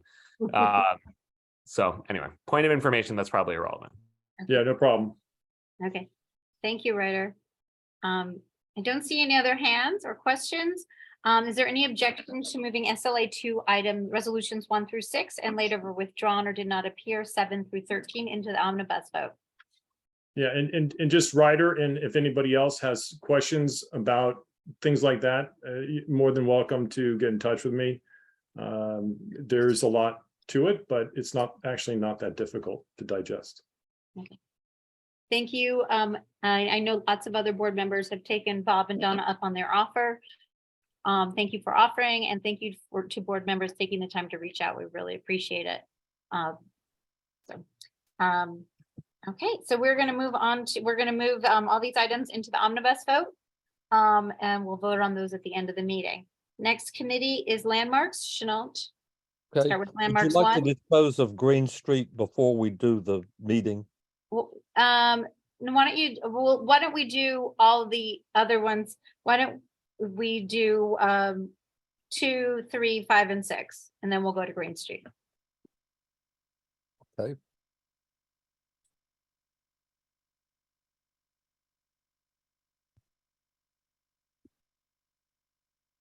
We had a withdrawal to lay over.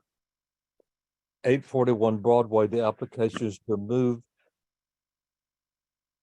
Oh, a typo. Move an existing glass panel infill and install an ATM machine and metal surround, add lighting to the existing canopy. We recommend approval provided that the large red panel is modified with a softer color so that it doesn't so much intrude into the building itself. And in particular, it's right beside an important sort of pilaster corner construction, and they were agreeable to considering that. 136, 140 Grand Street, to install awning over a new residential lobby and increase elevator bulkhead. This is all occasioned by making access to the roof, and it necessitates a bulkhead that is quite close to the facade because that's the way freight elevators were built. And this is a simple conversion of a freight elevator to a passenger elevator. And for ADA compliance with access to the roof, it has to open there, so it has to be taller. It doesn't intrude in a terrible way, and it's much like the larger structures on top of buildings in the neighborhood, and modest and seemingly important for the entrance covering. We just had one recusal because a member of the committee is a resident of the building.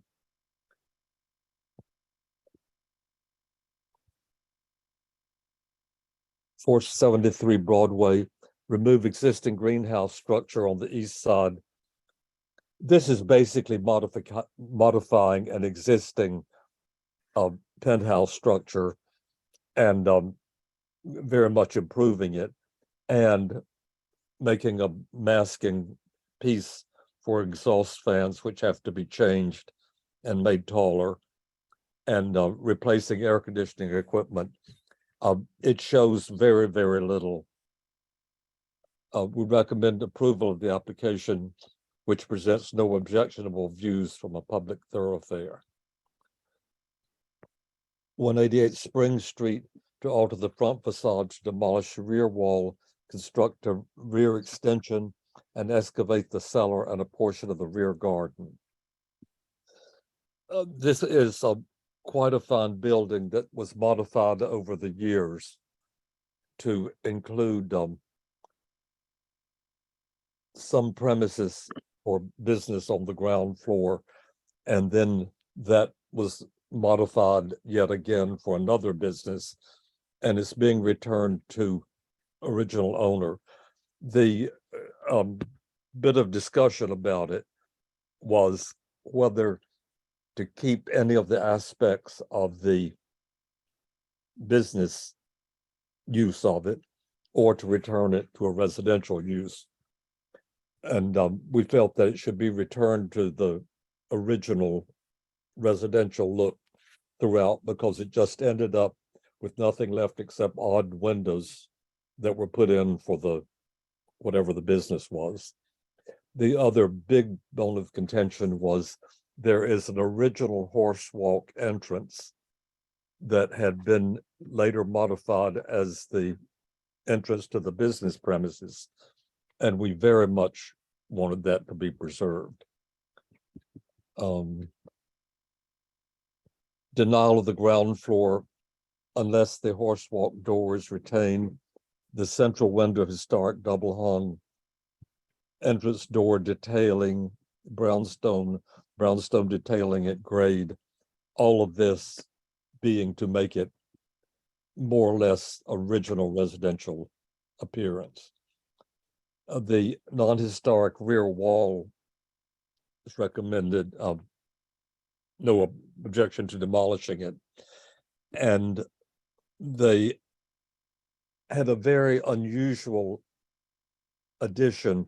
There's an L to the building that's not atypical of some modifications, particularly of smaller buildings.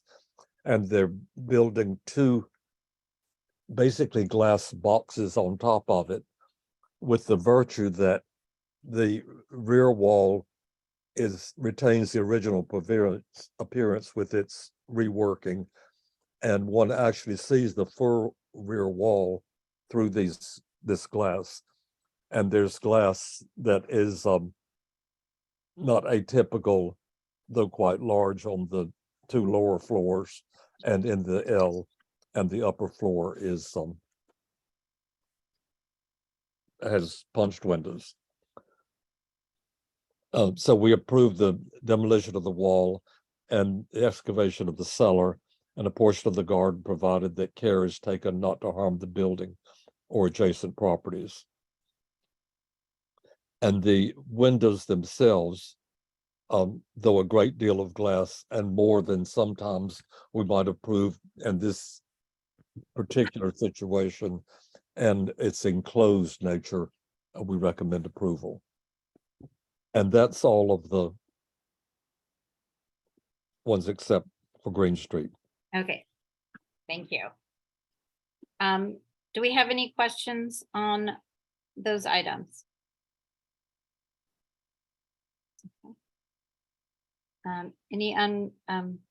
So we have,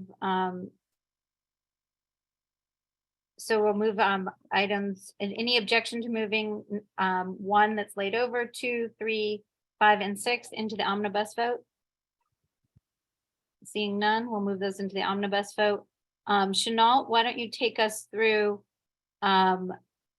60 Green Street? Okay, I'll go through it in order, and then when we get to the part that's changed, we'll speak about that. Just a moment. Why don't you just give us an overall picture of what we're doing here, what you put in the introduction here, it's in the package? That you got new information and you. Oh, yes, okay. The thing that arose with this is that a public member of the committee submitted important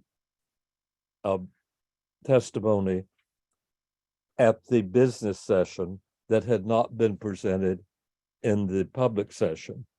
And therefore, the public was denied the official notice that this was the case. And important, the applicant had no chance to respond. So that occasioned this change to be brought before the board for approval. And the testimony at the beginning from the applicant was essentially what the applicant would have said at the committee meeting had the subject been brought up. It has to do with Janelle, if you could just take us through the changes and the text in red and the therefore be it resolves of the one that you're proposing, that would be great. okay.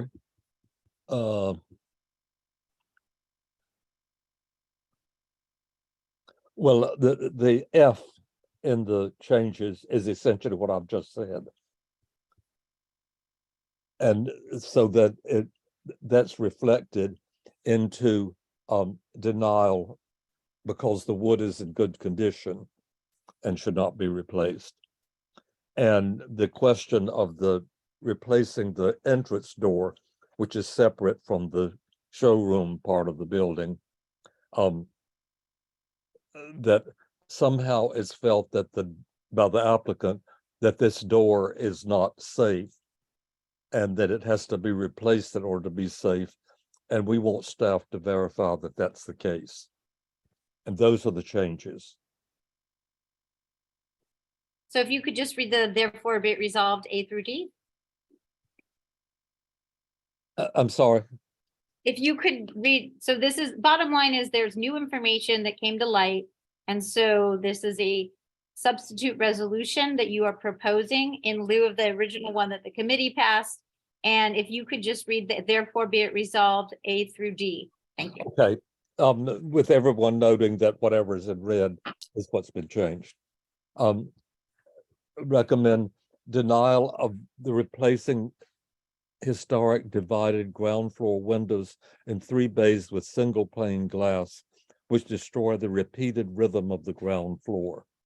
Denial the replacement of the wooden infill based on a report that the wood is in good condition, except for a small portion of one door, which may be repaired. Approval of the replacement of wooden window bulkhead with cast iron to match the existing original and other bays. Denial of the replacement of the entrance unless it is verified by the staff that the existing door is unsatisfactory, and if it's found to be in need of replacement, that the door with a faithful reproduction of the existing door and of the painting of the new doors and railings to match existing. Thank you. I see one question. Susanna, Aaron? Yeah, hi, Chanel. The applicant came to the public session and showed a number of photographs of other retail spaces on the street where the windows had been made larger. I just wondered if that entered into any of your discussion. I can certainly understand from a retailer's perspective that there is an economic advantage to having a larger window. And it sounded like one of the arguments they were making was that this is something that has quite a lot of precedent on the street. I would call your attention to whereas A, which I'll read. The building's distinguished, largely intact, and worthy of landmark designation, and it has an unusually delicate, detailed design, especially characterized by a rhythm of repeated infill on the ground floor. Thank you. They're seeking to that I understand. that coupled with the fact that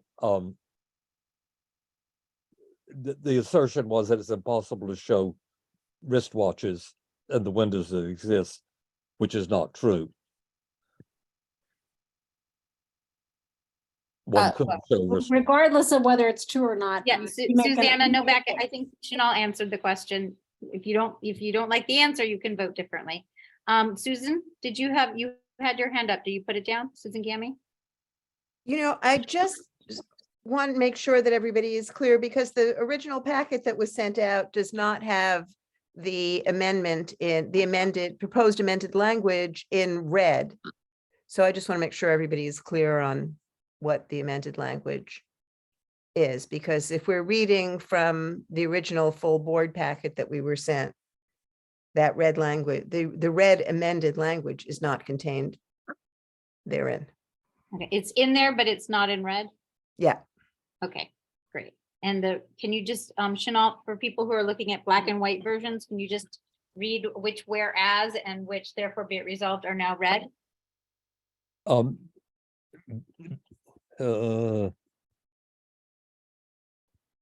Whereas F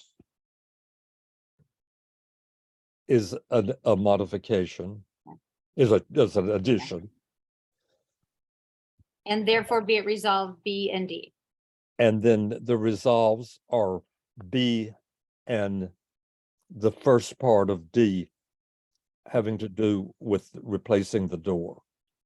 Thank you. Actually, the whole of D applies. And for those of you who would like to who are looking at, would like to look at the online version, I've just put in the chat a link to the February board package and our last resolution for the Cannabis Licensing Committee. Rocio? I'm looking at page 40 of the package that was sent, and I'm looking at red.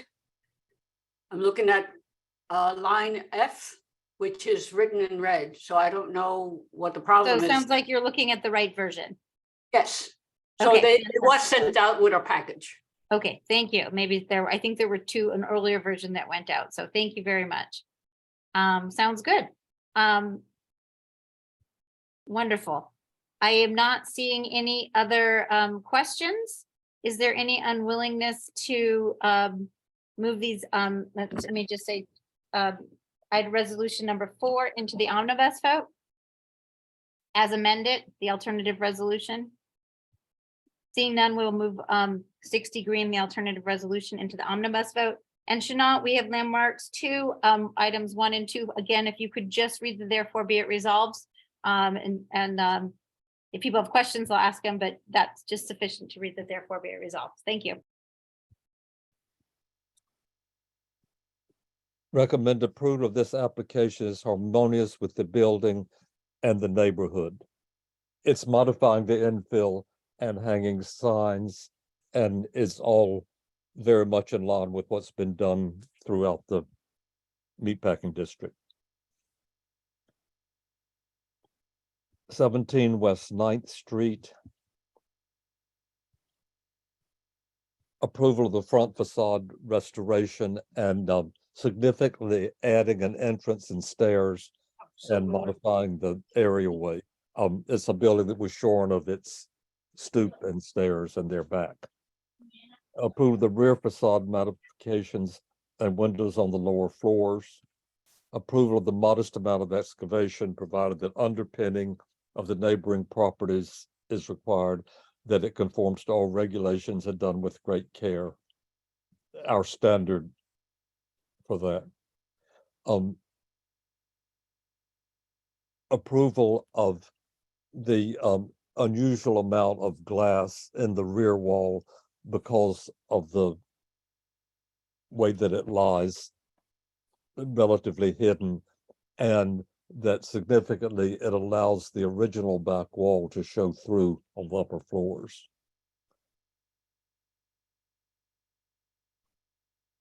And E is dealing with the same thing, the rear wall and the upper floor additions. Thank you, Chenault. Any questions? Any unwillingness to move landmarks 2 items 1 and 2 into the omnibus vote? Seeing none, we'll move these 2 items into the omnibus vote. At this time, if you want to vote different, call it your vote differently, you may do so. We ran right into business session and did not take our second roll call. So I'm going to turn it back over to Amy, who will take roll call at this point. And then we'll return to our committee reports. Thank you, Chenault.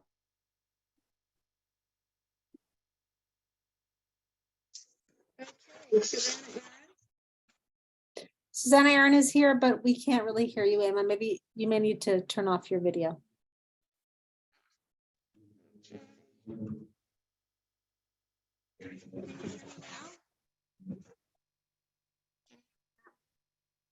No, Amy. We're not hearing you. I mean, we hear it now. Yep. Can you turn off your video? Do you want me to do roll call? Yeah, why don't you do it, Ritu? I'd appreciate it. Okay. Susanna Aaron, Yes. sorry. Natasha Avanesian, Here. Akila Askley. William Benish, Here. Keen Berger. I see you, Keen. I can't hear you, but I see you. Here. Thank you. Carter Booth, Present. Katie Bordenaro. Here. Anita Brandt is absent with notice. Amy Brenna is present, I assume. Rich Cacapolo. Here. Ritu Chatri is present. Valerie De La Rosa. Here. John Paul DeVerna. Here. Chris Dignas. Here. Bob Ely. Yes, here. Mar Fitzgerald. Here. Stella Fitzgerald. Here. Cormac Flynn. Here. Susan Gammy. Here. David Gruber. Here. Wayne Kwadler. Here. Susan Kent. Here. Ryder Kessler. Here. Janine Kiley. Here. Ivy Kwan Ars. Here. Ivy Kwan. Patricia Laria. Present. Michael Levine. Here. Janet Liff is absent with notice. Ed Ma is absent with notice. Matt Metzger. Here. Dan Miller. Dan, I know you were having problems with your connection.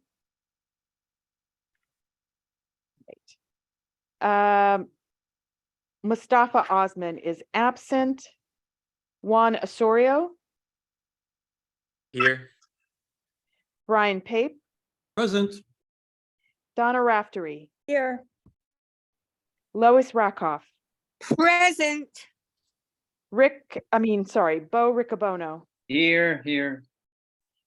Zach Roberts is absent with notice. Robin Rothstein.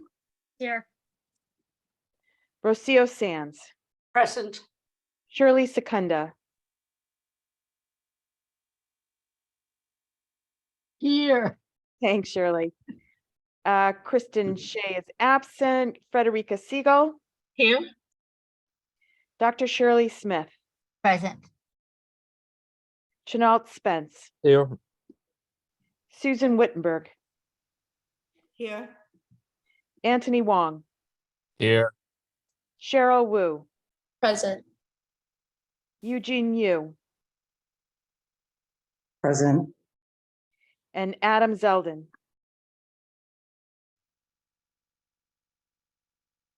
Mr. Zeldin. Sorry, double muted. Present. Thanks. Thank you. Okay. Thank you, Ritu, for jumping in. Really appreciate it. Next up, we have Will Benish, Quality of Life Committee. Hi, everybody. We had a very short meeting this month, 2 applications, 1 FYI renewal. The first was BioTrue eye drop sampling, March 17th to 18th in the Astor Place Plaza. That was a no-show deny. The second is Glow Recipe double-decker bus. They put in March 25th through April 23rd. This is Broadway between Prince and Spring. They're actually going to choose one weekend in there according to the application. They didn't show, but then we found out that they actually had not been properly notified of this meeting. So they're going to be coming hopefully to our meeting on March 6th. And we're going to try to get a few more details from SAPO ahead of then, as we had some questions come from the public on that. So that's a layover. And then the FYI renewal was the Old Cathedral Outdoor Market, and that was approved. Everything was unanimous. And that's it. Okay. Thank you, Will. Do we have any questions? Any unwillingness to move these three resolutions into the omnibus vote? Seeing none, we'll move quality of life items 1 through 3 into the omnibus vote. Next up is Susanna Aaron, Human Services. Oh, I thought it was Rich. Hold on a second. Does my package have, are you It's, sure? yes, I am. I'm looking at the one. Okay, okay, online. I'll go find, I'm sorry, the package I'm Okay. looking at shows Rich going first. We have one resolution regarding the door, our report, we met with the door. Our report has a lot of information about what they've been doing and the trends they've been seeing. We produced one resolution in support of the door's application to be classified as an Article 31 licensed mental health clinic by the New York State Office of Mental Health. Therefore, be it resolved that Community Board 2 Manhattan #1 supports the door's application to become an Article 31 licensed mental health facility, and 2, supports capital grants to enable the door to modify its physical plant so as to comply with Article 31 requirements, and 3, recognizes with gratitude the efforts of the door to improve the lives of young people residing in New York City, both in and outside of Community District 2, and that was unanimous in favor. Okay. Thank you, Susanna. Do we have any questions? Seeing none, any opposition to moving this one resolution about the door into the omnibus vote? Seeing none, we'll move this into the omnibus vote. Ivy Quanarsa, Arts and Institutions, you have a letter, everyone, it's in the package. You take a look at it. Ivy, next up. Hi. I have like a really terrible cold, so yeah, so this is a letter of support, it's not a resolution. Is regarding the art installation called the Metronome in Union Square. And the architects have been proposing an updated version of the project, and they've been asking the community for the support, and the committee is reflecting in that letter that we support them in this process, in their endeavor. So this is a letter that they have been asking for a couple of years, and in between that time, COVID has happened, and they have a new ownership of the building. So this letter is just to support them, and hopefully that the owners will come to meet with them. Susanna? Yeah, I was just curious to know why this is a letter and not a resolution. Because the committee did not feel that it was a conflict, if in the sense that the owners have the right to not engage or engage in the way that they want it. And also because the proposal of the project is not a firm proposal, it's not a draft, but they have ideas. But for example, they didn't know how they want to put, for example, they wanted to put like a direct connection to NASA's rotating globe, and that would require Wi-Fi, for example. And so in the proposal, it did not say how much it costs and who would pay for it. So items like that was in the mini meeting that we had with them, there were items that we couldn't have a grasp of what they were proposing in terms of execution, and whether, you know, things were not resolved. So, but their intentions is also they're developing the proposal as well. That's where we came into conclusion. I guess my question is, do we vote on a letter? We do vote on a letter because we did not vote on it at exec. Okay, thank you very much. We do vote on it somewhere, so thank you. Okay, thank you. Caroline Secunda? Yeah, I'm a little confused as to what is being proposed. Ivy, could you give us a little short overview? I know what it's like now. It's like a time clock kind of that just shows the passage of time on the wall. So are they changing that completely? What's the deal? So what so on one side they had said that they know that the new owners have cleaned up the the existing art, they repointed. They're proposing, I think it was a LED lighting around the art so that you could see it at night because it was getting lost. So that became an issue of like what it would take. You know, there's some neighbors would, you know, that would probably go to landmark, whether the people are gonna want light, what kind of light. So that wasn't completely defined. The other one was the Wi-Fi a live transmission of the globe turning instead of in that would be an addition to the art. So that were the concept revolved about climate change. Okay. So those were the main proposals, and they have been hoping that all these letters by different leadership, actually Carter and Janine and Mark and Robin have suggested CCing different leadership so that, you know, so that it can continue a dialogue or encourage a dialogue. Thank you, Ivy. That's it. Okay, I'm not seeing any other questions. Is there any objection to moving this letter into the omnibus vote? Seeing none, we'll move this the Arts and Institution letter into the omnibus vote. At this time, board members can call out their vote separately if they choose to do so. Next up is Patricia Laria, Schools and Education. Hi, everyone. At Schools and Eds this month, we had two presenters, Sarah Catalinato of Parents to Improve School Transportation and Lupe Hernandez of the Public Advocate's Office, who came to discuss the current crisis of the yellow bus service experienced by their children and many other students and families.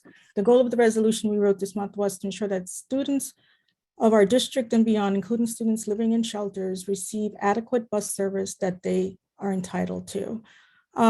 Before reading the therefore be it resolved, does anyone have objections to me summarizing? Because it's A through M. Yeah. Oh, okay, so I'll quickly summarize then. Okay, wonderful. Okay, I'll read the first, therefore be it resolved. Committee Board 2 Manhattan implores the DOE to prioritize expanding quality nice bus from the current 950 bus routes in order to service the 150,000 students eligible for transportation. We are asking that attendance be collected on the number of students excluded from rightful service due to busing deficiencies. We're asking the Office of Pupil Transportation to prioritize students who require specialized learning classroom environments for students experiencing behavioral challenges and/or safety concerns. We're asking for more stringent oversight of OPT practices such as bus inspections, repairs, transparent record of specialized vehicles and routes, asking for a pilot program for the recruitment, training, and nominations of sub-paras, demand that OPT improve training for all drivers in attendance, demand a more transparent and accessible complaint system for families and schools to report issues, demand that OPT study deficiencies that occur during summarizing, OPT maximize climate control on vehicles and shorten the maximum route duration times. We are asking that OPT proactively inform families through backpack mail, email, social media, and info sessions on transportation rights, that every student living more than half a mile from school have access to a monthly unlimited Metro card for after school, and be it finally resolved that CB2 demands the creation of a school transportation oversight committee made up of parents, paras, and DOE reps. This was unanimous in favor, 5-0. Should I continue? Okay. Yes, please.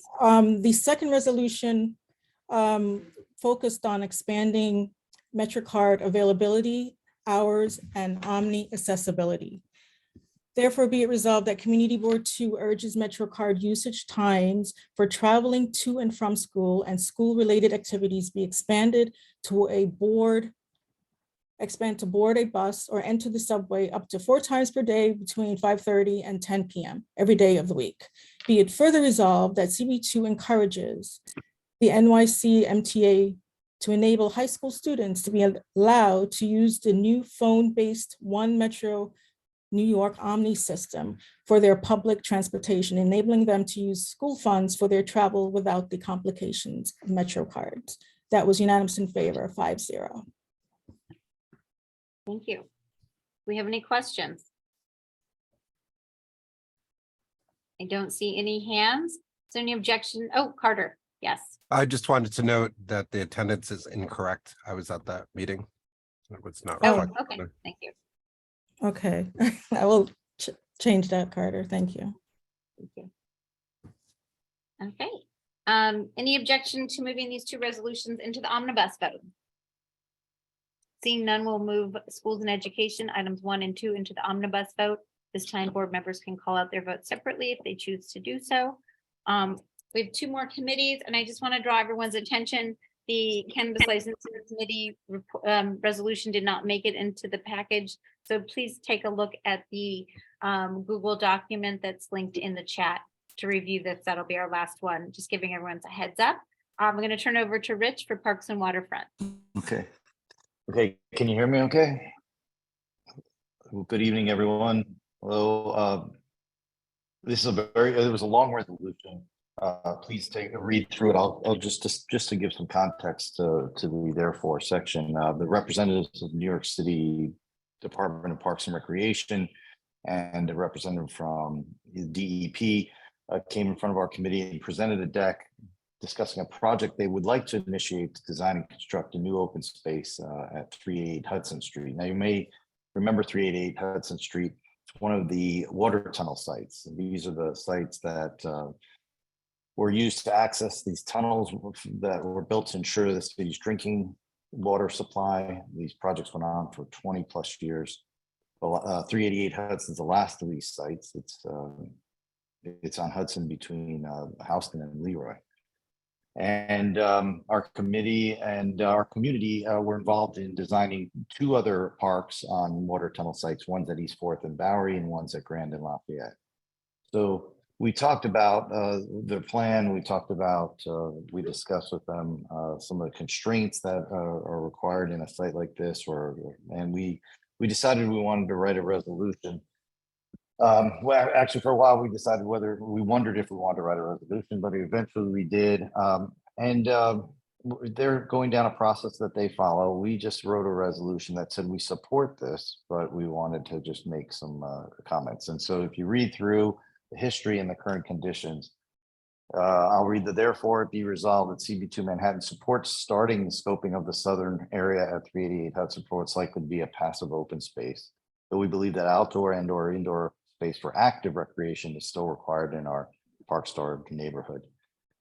And we seek clarification on the following items in a timely manner. 1, we reevaluation of the best uses of the full site of 388 Hudson, consultation with DEP to determine the actual extent of the area needed for its access or of the underground infrastructure. 3, clarification of the use of the limitations of the active open space special improvement fund. Is it only able to be used for active recreation spaces or also for open space improvements more generally? And then 4, specifications of other potential receiving sites for this active open space special improvements fund in the Hudson Square rezoning final environmental impact study area. And the 5th point was a master plan for the entire area, including the block just north, which is where the Dapolito Center and J.J. Walker Field stand today. Then we said, be it further resolved that CB2 recommends that recognizing the access required by DEP on the southern parcel, the design included as many active uses as possible. For example, temporary structures allowing for activities, maybe activities such as pickleball, basketball, or skateboarding. And be it further resolved that any scoping include outreach to and the involvement of local residents, local school communities, including the adjacent city high school and the M721 Manhattan Occupational Training Center and all local businesses. So that was it. And the vote, so that was it. Thank you, Rich. Shirley, I have a question. Well, actually, I just have a suggestion for, I think which usually the proper way to do the final resolve. I'll just suggest it to you, Rich. And it would be it further resolved that CB2 advises that any scoping should include. Okay, instead of- sure. That's all. Yeah, that's good. I just think it That's might better. strengthen it a little. Thank you, Shirley. Yeah, So adding I CB2 appreciate that. advises. That's, Mhm. we'll put that in the typo fix it category. Right. That's exactly what it is. Ryder Kessler?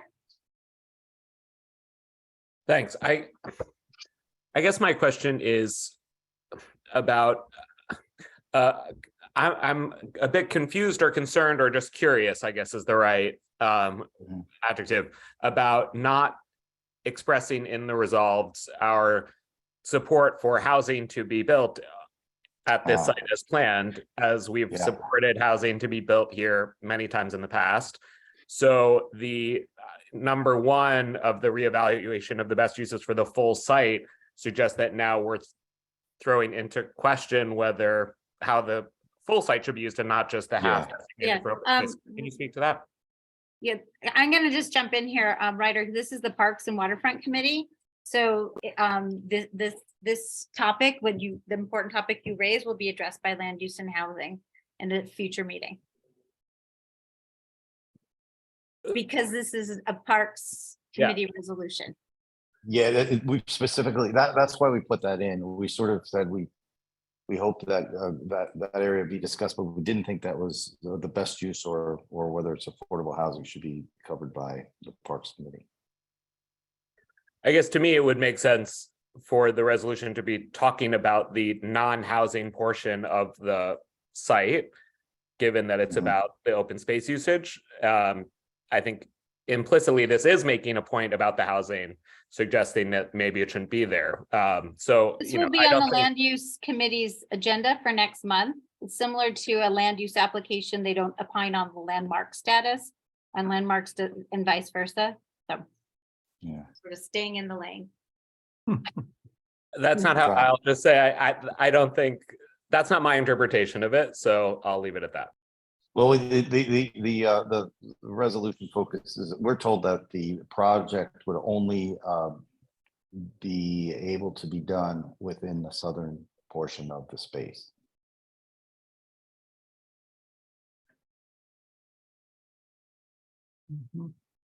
Brian? I was wondering if we could hear from the dissenters, the two who voted against this, Coral and Kristen. Well, Coral is a public member and she's not here, and Kristen is also is a full committee member, but she's not here either. And I don't feel comfortable speaking for them. Okay, thank you. Shirley, I'm gonna come back to you. I'm gonna go to Keen first, and then we'll come back to you.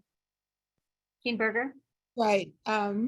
I understand the whole idea of staying in your lane, but we are a community board as a whole. So I think Ryder's idea is a good one, just to mention that we, the community board hopes or something. I think it's almost counterproductive for each committee to be too narrow. I hear you, Keen, but we did not have a public hearing on the housing component. So that's what we need to properly have a public hearing on that. Yeah, I understand. There's good reason, but there's also good reason to do it the other way, which is we don't want to be too picky. We want to talk about the big issues too.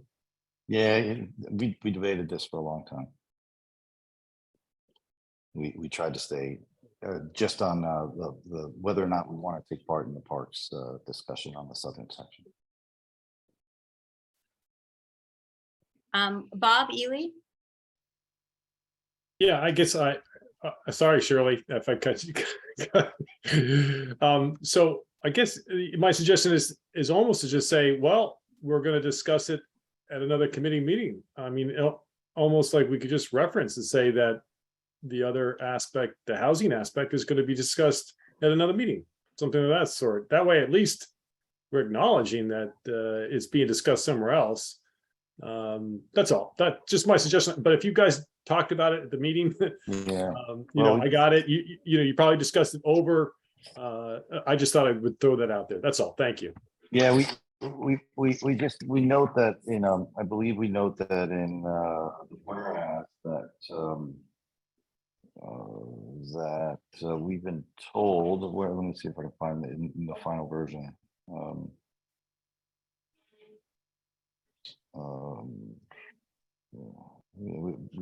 I think we've been told that the northern section has been, we say in 12 that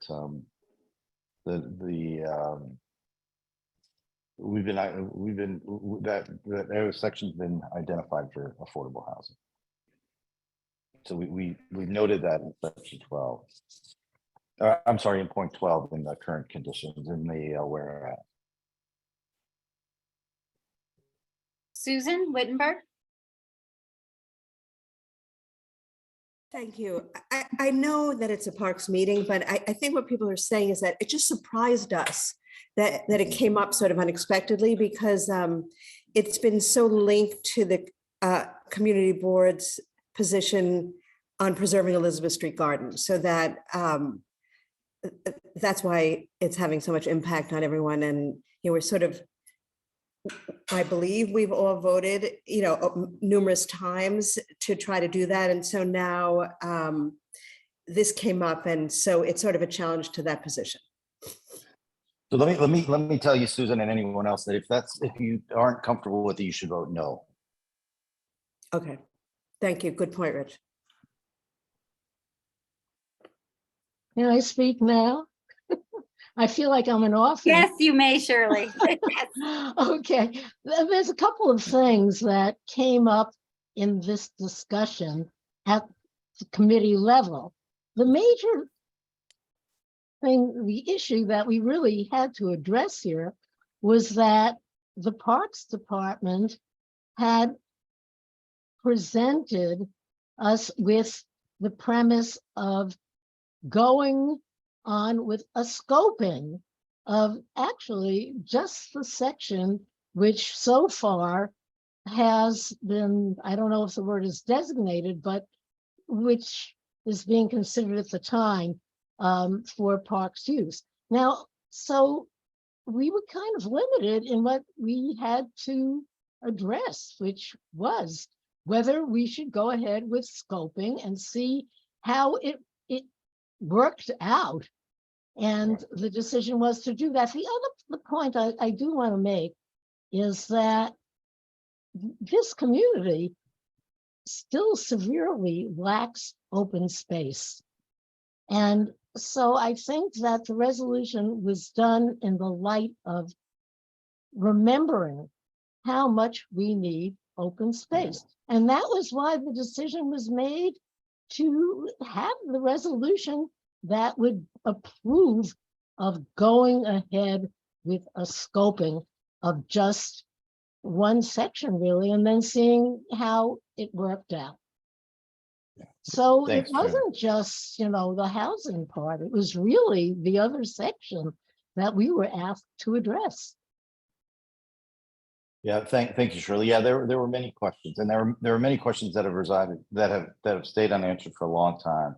Like, you know, what can be done there in an area that needs to be accessed by DEP, and does the DEP really need to access it? And can you put things there even though there are pipes sticking out? And can you design a space even though on the northern section there may end up being a building, and all those things? And in the end, we just decided we'd rather be trying to answer those questions and trying to get the best design possible from working within the process, rather than saying we don't think, you know, there should be a process and then have it happen without us.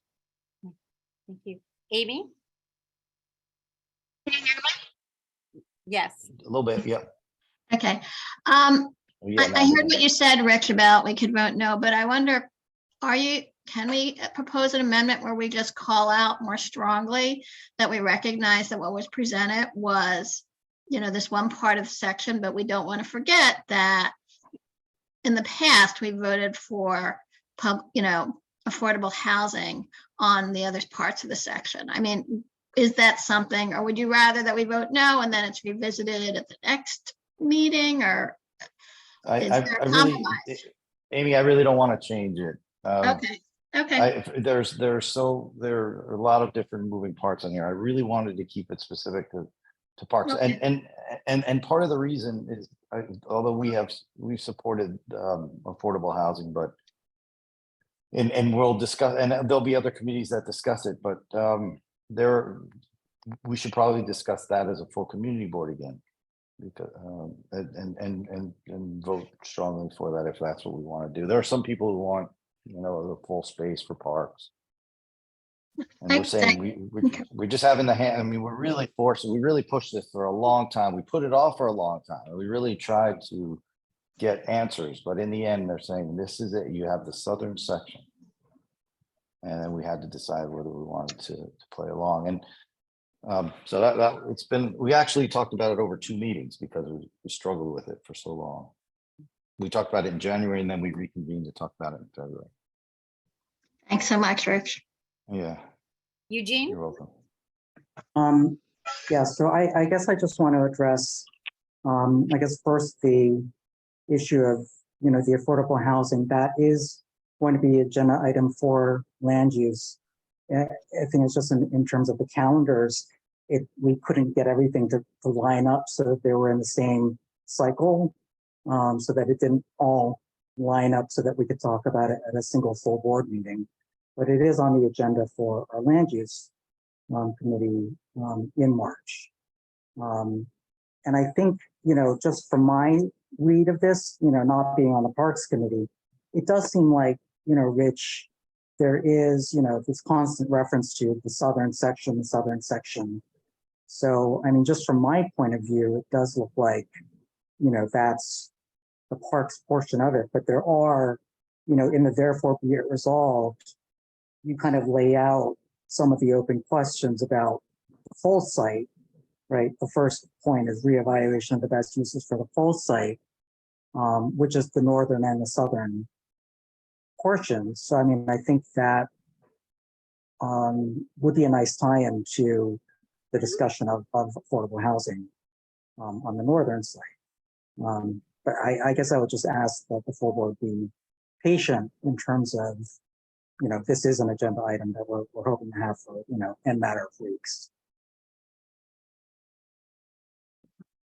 Bob, Ely? Yeah, I agree with the being patient, but just the clarification real quick. Nothing can be built on the southern part. This southern part is because it's a water tunnel site. I just want to make that clear, right? Oh, you can build a park that's very similar to. Not a park. You can't build a building there. You're right. I'm sorry. That's why I wanted to make sure. Okay, thank you. Yeah. Well, it's the DEP needs to be able to bring in trucks, they say, and they need to be able to access the stairwells and the vents and the pipes. We were told that, and we pushed it when we did the one on East 4th Street, and we pushed it when we did Grand and Lafayette. And I think we'll push it again in the scoping session to say, come on, do you really need that? Do you need trucks? We'll go through that process. But they've been adamant throughout. And there have been a water tunnel site outside of our district, north of our district. The same constraints were put in place. Frederica? Yeah, thanks. I know it's a tough line to hew, but would it be overstepping to say, instead of what we wrote, reevaluation of the interconnection between the northern and southern portions of the full site? So we just. No, I think it's bigger than that. I think the full site is a bigger. Well, it is the northern and the southern portions of the full site. So we acknowledge that there's different things going on. I'm not even sure why they're split. I'm not even sure why the line is where it's drawn. I'm not sure why the fence is where it is. You can't get a straight answer on why one portion's 13 and one's 11. And again, I'd rather, we want to be in this process. I don't want it to be done without us. Okay, thank you. I think, I'm sorry. I wish I had more questions. As I said, we really tried to, they've been wanting to have this meeting for a while and we kept pushing it off. And, but we finally, we had to have it and we waited. I couldn't write the resolution in January. I just couldn't. figure out a way to thread the needle. Adam? I move to amend with the text that Ryder put in the chat to strike section 1 and replace it with reevaluation of the best uses for the open space at 388 Hudson. Second. Matt, you have a second? Okay. Can you, just for the ease of everyone, can you copy that language back so it's at the fresh part of the chat, the lowest part of the chat for everyone's ease of reviewing? I think it already is. Oh, it is? Oh, you're right, it is. Okay, do we have any I'm gonna, so it's, and this is for, just want to make sure. Is this for the therefore be it resolved? So the number Yeah, one. it's the under first therefore line of it, resolved, yeah. Yeah.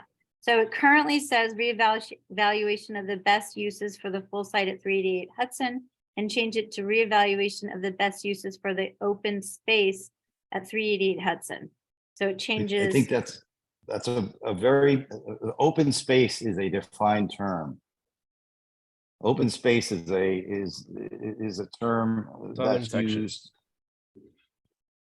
Like we used southern section earlier, didn't we? We could just use that instead of open space.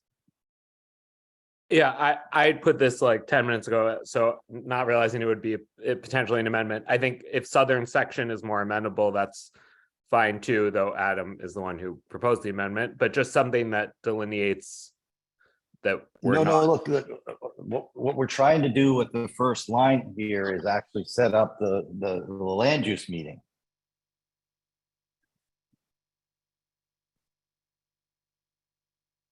What we're trying to do, the reason we're saying the full site is actually setting up the land use meeting. We're trying to say, let's, you know, we don't have an official statement from the city. We have no schedule for when something would be built there. We have no idea whether they'll have whether a building would on the north side would be able to have active indoor space. So if we talk about open space on the southern side, we're losing the point that I think most people want, which is the ability to have a strong opinion on what's going to happen on the north side. Okay, thank you, Rich. Susanna?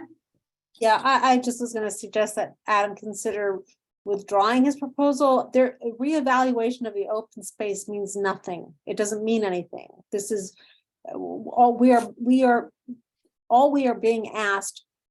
All we were presented with was a process for developing the southern parcel. This parcel, as Rich has said, has been divided for reasons that we don't know. We have never had, as Janine points out, a public hearing on the appropriate designation for the northern parcel.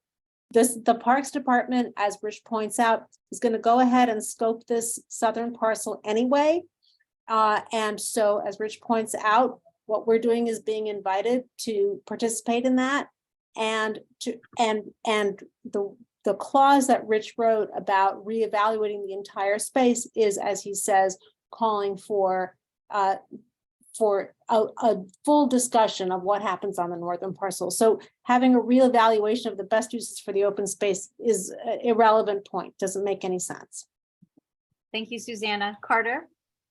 Yeah, obviously there's a lot of suspicion about the resolution, but it's simply to release the parks portion of the park on the southern portion from the rest of the site so that we can appropriately discuss it and reevaluate the board's full position, because it's a little complicated to simplify it. And I think that's the end goal, and that's the same goal everybody would like. And that's where I think the board will arrive at the conclusion of next month, or in 1 month's time at the next full board meeting. So in order to properly do that, you kind of have to move it in that direction. And that what Rich has done very artfully, in which the committee spent ad nauseum time discussing, which I also thank the committee for revisiting it twice. So thanks. Thank you, Carter. Yeah, you said that more eloquently than I did. We do have a motion on the floor. Adam, we have a request that you remove it? Adam? Yeah, just in response to that, can we say all that just a little bit more explicitly, that that's our intent, if that's our intent? No. I don't feel comfortable doing that. This is a Parks Committee resolution. I think it's very important that we stay in our lane on this one.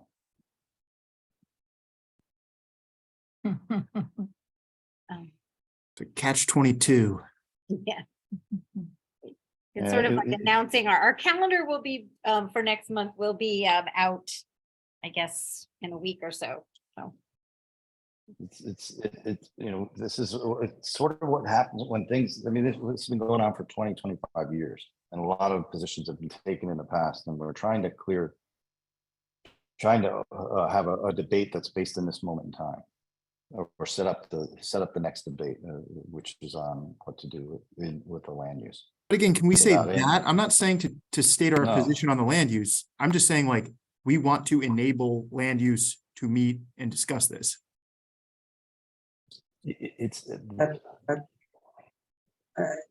I'm not sure what your, let me ask you, what is your concern? I'm not sure what the concern is. I'm trying to, this is a very simple thing at the bottom line is, do we want to be involved? Do we want to support a scoping process for the southern section? If you don't think we should take part because the northern section is not clear, then you should vote no. And if it starts and there's a scoping session, I'd suggest perhaps you shouldn't attend. But that we're just saying we want to be part of, we want the process to start, we want to be part of it. That's Susanna? really what it comes down to. I'm sorry. And I just Sorry. wanted to make one point, which is that Parks Department didn't need a resolution from us. We don't have like any sort of official advisory role in the development of this parcel. They notified us, but it's not like they need our approval to go forward on designing the southern parcel. So Rich's point about, you know, we decided to write a resolution to show that we do want to go ahead with it so that we can be part of the process. That's all there is. No one cares in this resolution what we say about the northern parcel. No, what really, we want to say we want to take part, but we want to say that when we take part, there are some things we want to consider. We want as much active stuff as possible, and we want you know, those sort of things. We want clarifications on whether this fund can truly be used in the space, because that's an open question. The resolution explains what the active open space fund was and how it came about. I mean, this goes back to when Hudson Square rezoning was done in 2013.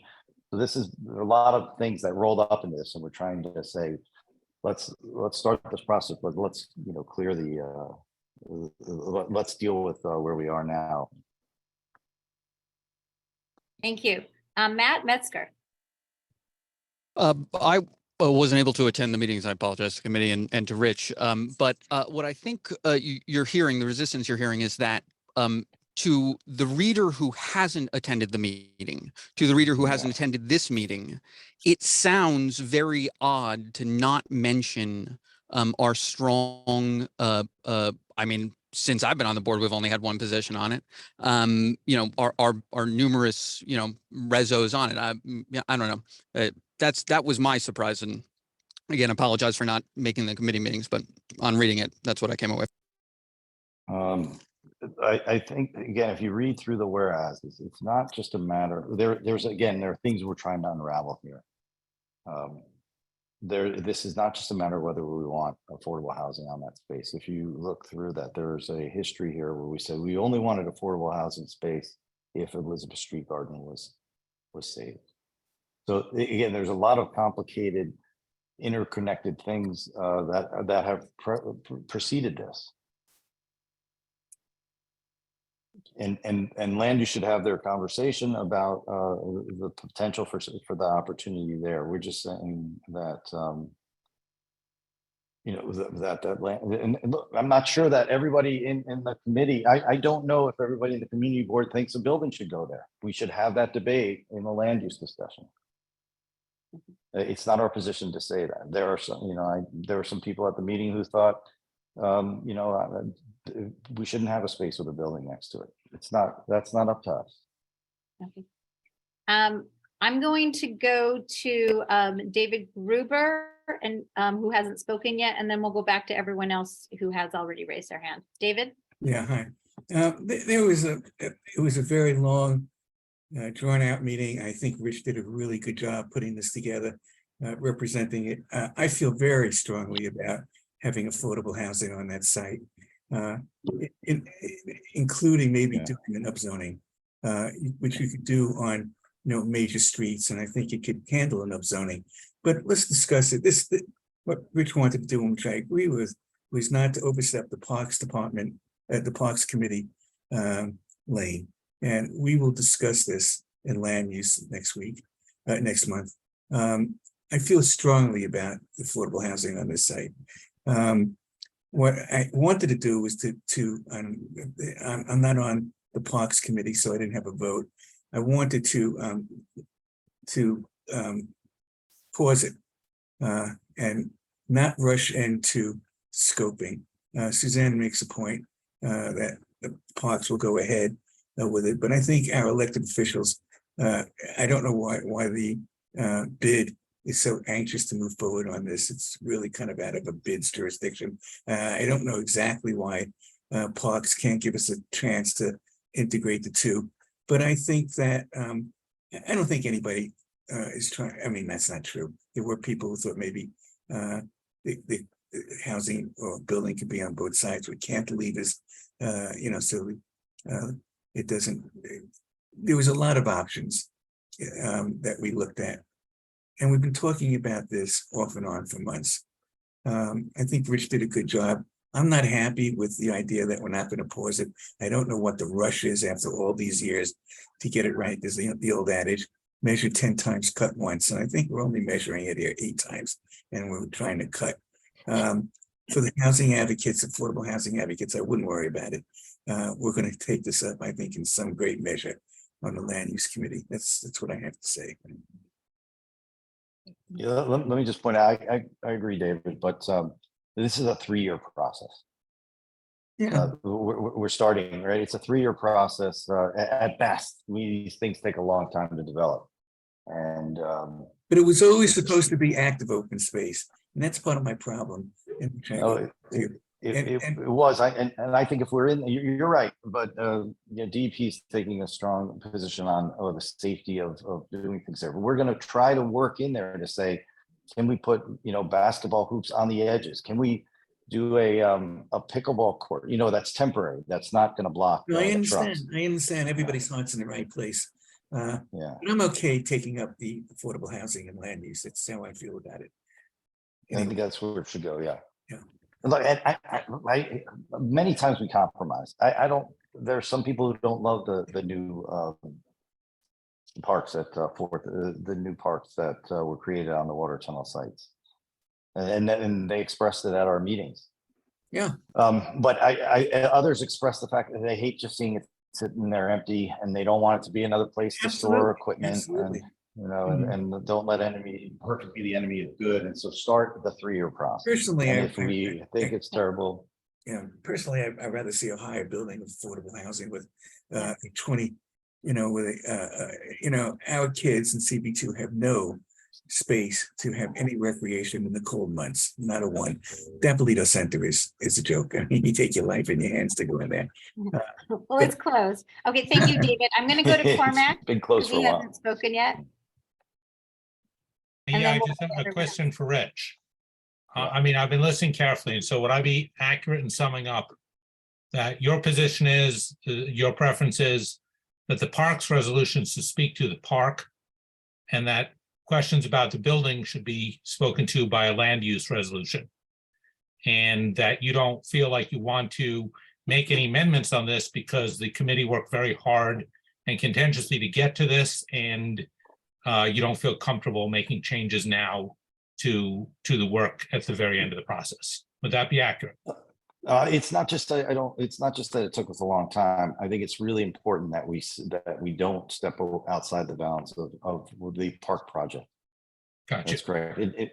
That's all it is. It's not that sunk cost of all the time that's been spent and all the conversations in over 20 over these 2 months are part of it. Are definitely something, but it's really, I think, important that we just focus in this committee on whether or not we want to move forward in developing an open space. Gotcha. Thank you. Thank you. Okay, we're going to go with the order of the hands. Eugene, you? Thank you, Janine. I just want to thank Rich again for, I mean, I think this is a really well-written resolution. And just, you know, when I look at this from having a land use hat on, I think it really does set out a lot of good constraints on, you know, questions about how this lot is set up. So from the perspective of when the land use committee looks at this, I think this really does summarize why this, you know, issues of easements, you know, that DEP would still need access to certain parts of it. You know, you bring up several times that there are constraints on development and that it's not clear what is the southern, what's the northern portion in terms of the line. And I think it's, you know, I didn't go to the parks meeting, but when I read through this resolution, it's very easy for me to pick up that these are the types of questions that you've struggled with and are asking, you know, the Parks Department to kind of answer, and they haven't been able to answer to your satisfaction, right? In terms of, you know, what can be developed? Can you develop one without the other? You know, I think you set up a lot of these questions here. Yeah. I also want to point out that I think one of the most important parts of this is the very last, be it further resolved, where you talk about outreach and involvement and, you know, specific groups like the City as School, High School, M721. You know, these are groups that need to be involved in the scoping process. And I think let's not lose sight of that. You know, that's a very powerful part of this resolution. Yeah, and it's a good point, Eugene. Thank you for that. And part of this is this is not one to scope over the summer. You know, we want the school there, we want the teachers there, we want. This is not one that if we drag it out, I'm afraid we'll do the scoping in July and no one will be there. That's a point I forgot. It's a point we always deal with. Always. So that's a point I forgot is the timing on this one is that it should be done when the most, you know, most people there. You're balancing both enough advance notice that you can get people to schedule for turnout, but not so much that we wander into the summer. Thank you. As we finish the questions, I just want to focus us. Adam put a tweak to his amendment that's on the table. And I just want us to, we have questions about this amendment because we will need to, either he needs to withdraw it or we're going to vote on it. So let's just go through the hands. Michael Levine, you haven't spoken yet, and then we'll go with Bob and Keem. Yes, I would like, now I've lost track, I would like a repetition as brief as possible. What is the amendment that's currently on the floor? Because I know you are going to call the question. Yeah. The amendment on the floor is Adam put that in therefore be it resolved number 1, it says reevaluation of the best uses for the full site at 388 Hudson, and he would change that to, instead of full site, southern parcel. Thank you. Okay. And again, the purpose of the line is to set up the fact that we want land use to speak about the northern section, or it's not just about the southern So say section. that. No, that's not the Parks Committee. I mean, I could also say, hey, you know what, I could say I want land use to design a building that has indoor recreation. It's not, I think that's overstepping. Bob? Yeah, if the amendment's not being withdrawn, I'm going to ask to call the question. Second. Okay. Second. Okay, so we're gonna vote on the amendment as is, as here. So again, the entire resolution remains unchanged under there, other than therefore be it resolved number 1. I'm gonna read it out. I know not everybody has access to the chat. Reevaluation of the best uses for the full site at 388 Hudson is what it currently says. And the amendment on the table is reevaluation of the best uses for the southern parcel at 388 Hudson. Amy, if you could do a roll call vote, please. Yes or no? So if you're voting yes, you want the change, and you're voting no, you want the you will vote on the resolution as originally drafted. Is there any confusion as to what we're voting on? Any unwillingness to vote? Okay, take it away, Amy. Great. Then Aaron, I vote no on the amendment. Natasha Avanasians, I vote aye. Kayla Ashley, I don't think is here. William Benesh, Abstain. you're abstaining. Okay, hold on. Okay, Keen Berger, Yes. sorry. Sorry about that. Carter Booth, No. okay, Katie Bordenaro, No. Amy Brennan, no. Rich Kekapolo, No. Richi Chatri, No. Valerie De La Rosa, No. John Paul DeVerna. Nope. Was that a no? Can't hear you. Sorry, that was a nope or a no Okay. and no. Okay, got it. Chris Dignas, Yes. Bobby Lee, No. Mara Fitzgerald, No. Stella Fitzgerald, No. Cormac Flynn, No. Susan Gammy, No. David Gruber, No. Wayne Kawadler, No. Susan Kent, No. Ryder Kessler, Yes. Janine Kiley, Abstain. abstain, okay. Ivy Kwan Ars, No. Patricia Laria, No. okay. Michael Levine, No. Janet's not here. Edma's not here. Matt Metzger, Aye. What was it? it was a It was yes. a yes. Okay. Dan Miller, is he still here? I don't see him on here. Okay. Let's see. Juan Osorio, I abstain. abstain. Brian Pape, No. Donna Raftery, No. Lois Ratkoff, No. Bo Riccobono, No. Robin Rothstein, sorry, No. Rocio Sands, Yes. okay.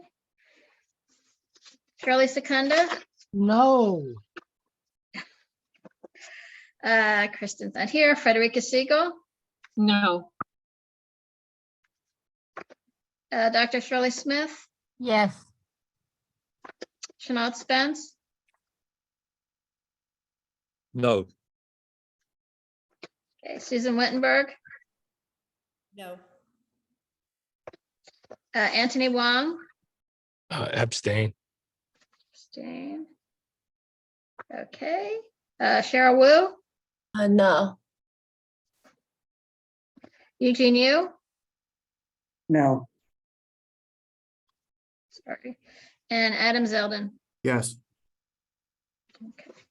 So I have, hold on, Motion does not pass. it doesn't pass. Okay. 8, do you want the count or no? Yes, what's the count? Yes, the count should be given. Yes, 20 noes, 8 yeses, and 4 abstains. Yeah, actually, I counted 30 no's.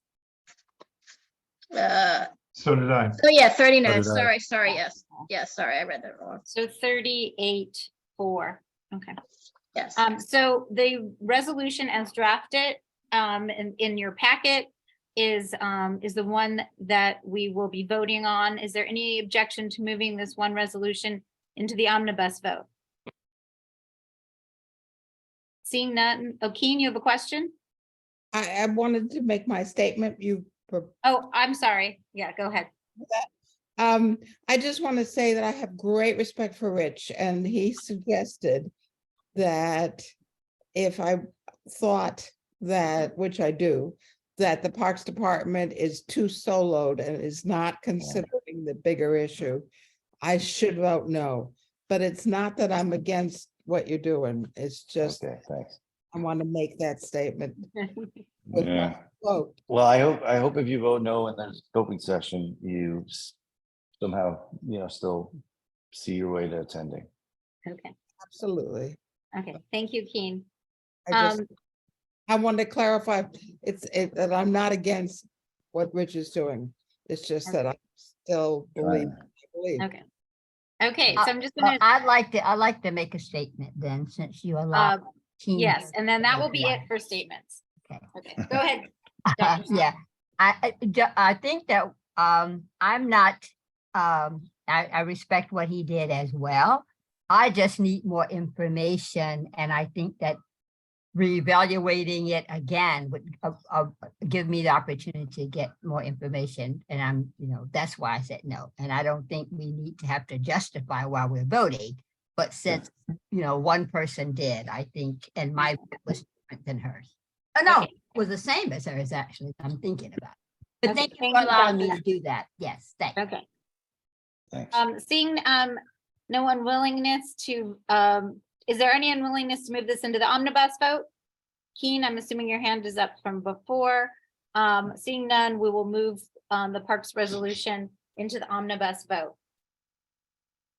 And up for our last committee report will be Mar Fitzgerald presenting the Cannabis Licensing Committee. I will cut and paste this again into, does everyone have an access to this? This was not emailed around. You need to look into the chat and click on that link. Mar, why don't you take it over? We had 2 agenda items this month. Smacked Village, the dispensary on Bleecker Street, came back for a reduction of hours and a change in hours of operation. They went from 84 hours a week down to 78, and they extended their weekend hours to 2 a.m., which was the original ask from the community. They wanted those later hours due to the fact that a lot of the bars have been closing earlier since before COVID, and that the street is less safe because of all the sheds. So they wanted 2 a.m. and now they have it. That was a no-brainer. We updated the STIPs and they returned them quickly. The second item on our agenda was a review of the proposed adult use cannabis regulations for the state of New York. It's a good discussion. And we really looked at it from a perspective of what our role is as a community board. And so I'll just go over the recommendations. There are not many. The first was changing that 30 days notice to 45. So we would have time to calendar these applicants and see them. A clear definition on time, place, and manner, which is what we are authorized to comment on according to the proposed regs and the MRTA, which is the law. What's the next one? A clarification of our authority to specify hours. Right now, it says the proposed regs give us the authority to, I don't want to say limit, but we can't limit them to below 70 hours per week. Yes, I'll say that. And that those hours of operation are, they can't operate between 2 and 8 for dispensaries and 2 and 4 for, 8, yes, 2 and 8 and 8 and 4, sorry, for consumption lounges, which we don't have yet. What we want, and what many of the other boards also put into their recommendations, is that we want to be able to dictate specific hours and have that power, because we know every block is different and we want to be sensitive to that and make sure that it's appropriate for precisely the location that it will be operating out of. The next ones were, so the proposed regs say that there's a 200-foot, there's a 1,000-foot rule, a 500-foot rule, and a 200-foot rule. The 1,000-foot rule is for same licenses, same cannabis licenses. They can't be within 1,000 feet of each other. 500-foot rule is for schools, and the 200-foot rule is for community facilities and houses of worship. And they specify that by saying for houses of worship and schools that it should be just buildings that are exclusively used as schools. And we really just felt that any building that housed a school should be included in that. We also wanted to include with the community facility definition, drug treatment centers. As some of you know, over in CB3, they're having a real issue with the dispensary that's opening, you know, just over 100 feet away from a drug treatment facility and transitional beds. So we put that in. Let's see. And then we had additional comments. We wanted to have a continued conversation. I don't know what form that will take, but a continued conversation with the Office of Cannabis Management and the Cannabis Control Board, because, you know, things are changing every day. And we want to make sure that the lines of communication are open and that our concerns and recommendations will be heard. And that the people leading this work are, you know, social justice involved, and also, you know, from communities that really suffered under prohibition and the war on drugs. And that just mirrors language that's written into the law. And once regular licensing rolls out, 50% of those licenses overall are going to be social and economic equity licenses. So it's important that people understand that directive. And then we just put the timeline that we'd like to see, really specify it. It's similar to SLA. And we finished with the fact that we want our resolutions and we want our stipulations attached to those licenses so that if there are any issues, they will be accountable. And I'll take Thank questions. you. Michael Levine. Yes, thank you for your comprehensive report and your fine work on this issue. Assuming the rules and regulations are adopted, what agency is responsible for enforcement, particularly ours? The Office of Cannabis Management. And can you remind us, is that city or state? That is state. Okay, thank you very much. I think that's an important part of the work that you're doing. Thank you. Thank you. Susanna, Aaron? Yeah, thanks so much for really dealing with this so thoroughly, but I'm very confused by the format of this. This does not look like a resolution. Are we voting on this? It is not a resolution, it is a letter. Most boards did a letter, but the reason that we did a letter was because the deadline for the comment period, the public comment period, we were trying to make that. And so we were going to do a special meeting and do a letter, but we missed the deadline anyway. So we are actually going to pipe this through a different way. But Okay, no, I was just confused about the format, what we were voting on. Thank it's you a very much. letter. It looks like the letters that most of the boards did. Same Thanks. thing, like recommendation, bullet point, explanation. All right, thank you. Yeah. William? Hey, Mar. I seem to remember, am I remembering right that we talked about various other suggestions in terms of what the regulations would look like? For instance, having signage, you know, regarding smoking near schools and stuff like that. Is that going to go in a different place? You know what? And that was my idea. Yeah, I know. I wanted to put in. That's right. I started to cut and paste that language, and then I realized that that was around enforcement, which is not exclusively the OCM's mandate, and that's also evolving right now. Now the DA and the city, and I wondered if that was not better directed at Cannabis NYC, our own specific city agency, whose powers are also currently evolving. Because who's going to pay for those signs? I believe it's DOT, unless we figure Okay. out something else. So I Okay. yeah, that's why. Thank you. And thank you so much for all your work on this. You're very vocal and your insight is always appreciated, William. Thank you. Thank you. Thank you. I'm learning a lot. So thank you. Katie? Yeah, I noticed in the, I can't, I can go get the number, but 200 feet from K through 12 schools. What about the fact that we have K4 exists, pre-K4 exists, and now, some schools will have K3, and then we have freestanding nursery schools. I'm wondering if that's part of the state law, but it was something I think we should think about. Yes, are you proposing an amendment to include, to So I expand? didn't know why it's K through 12. Is that what? You know what, I didn't think. I forgot about, because my kid's 12 now. I forgot about pre-K and 3K. And I forgot about And the all little. this has changed, exactly, the littles. So yeah, I think that we should at least get it down to pre-K3, if not including nursery schools, because we have a lot of them are scattered around too.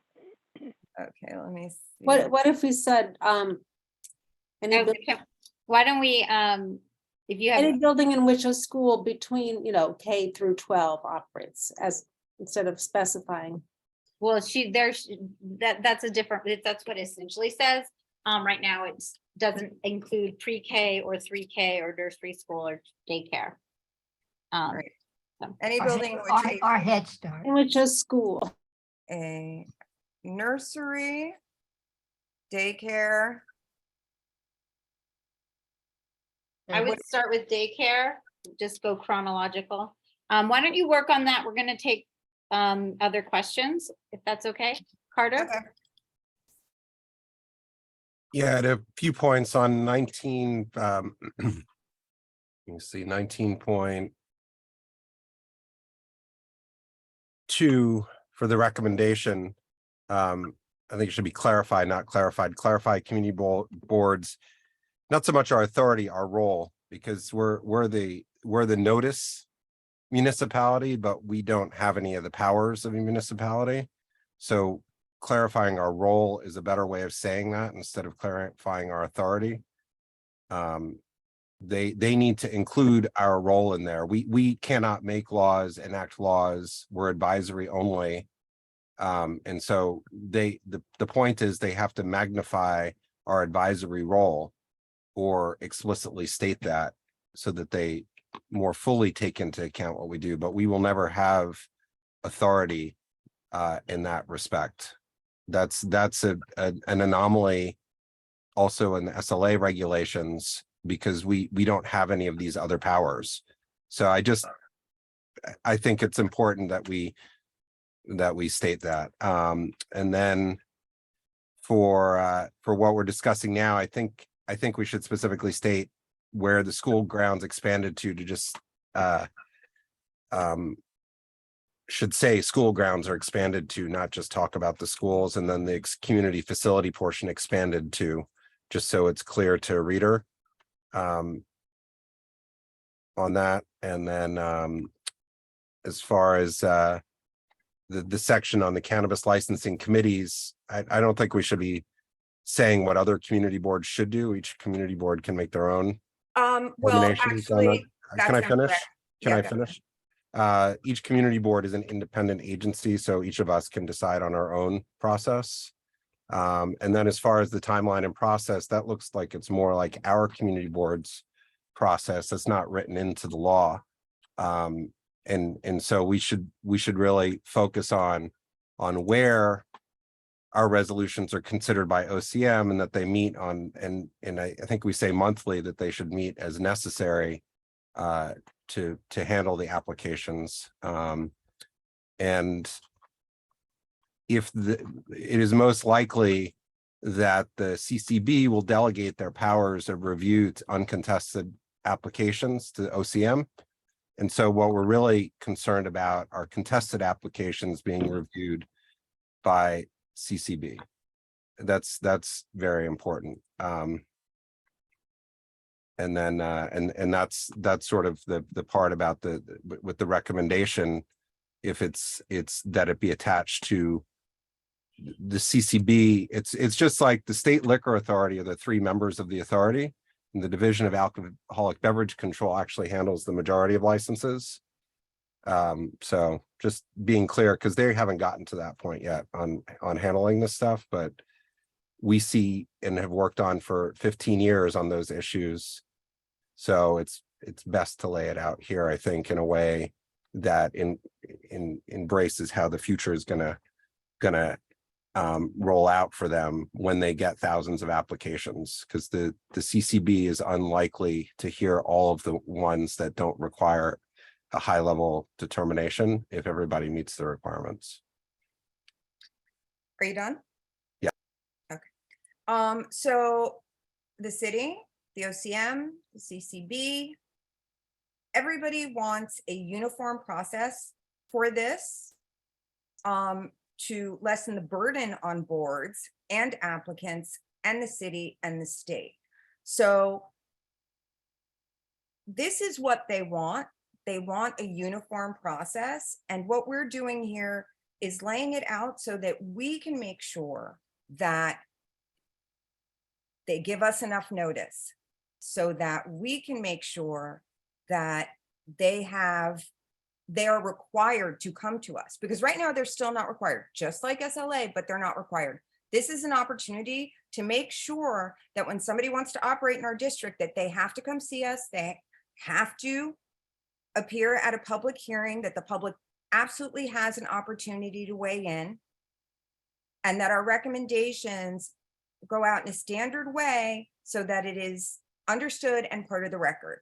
This is our chance to do that. And I feel like if we're not specific, then that's all lost. As for the recommendation that you made on, now I've lost all my language, about proximity, including proximity or the building measurement, is that it?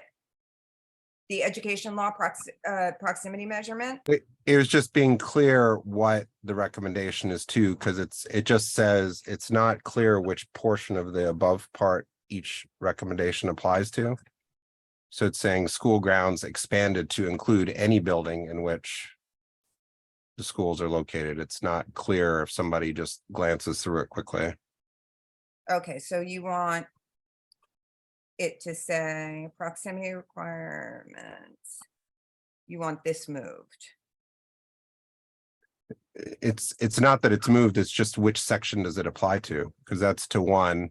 The one on And top, then 119.1, that says a premises for which adult use cannabis retail dispensary or on-site consumption license has been issued from being located within a distance of 500 feet of said license, adult use retail dispensary premises has occupied exclusively as school grounds, 200 feet of said license. I mean, it is quite obviously. Well, no, I just say that the school grounds. Barb, let me just jump in. If I see you're making changes in the document, could you show it as just so you can show the changes so people can view that, and then people can see the text separately. Janine, I have a question to ask. Would it be possible, these are a lot of changes, and I think would it be possible to vote on the spirit of this letter and allow an offline conversation after this to tweak all that message? Yeah, I mean, I don't think, I mean, I think the concept of moving schools, adding younger grades, that's a no-brainer. And I mean, like it's not even like a friendly amendment, it's almost like a. Yeah, I mean, I just don't know that there's gonna be any controversy about this. Yeah. And it's a lot of tweaking to do at 9:50. I don't know if it's something we can do, but if we could vote on the spirit of the letter, whether we support it or not, and then allow Carter and Marta to continue a conversation offline, that would be great. Okay.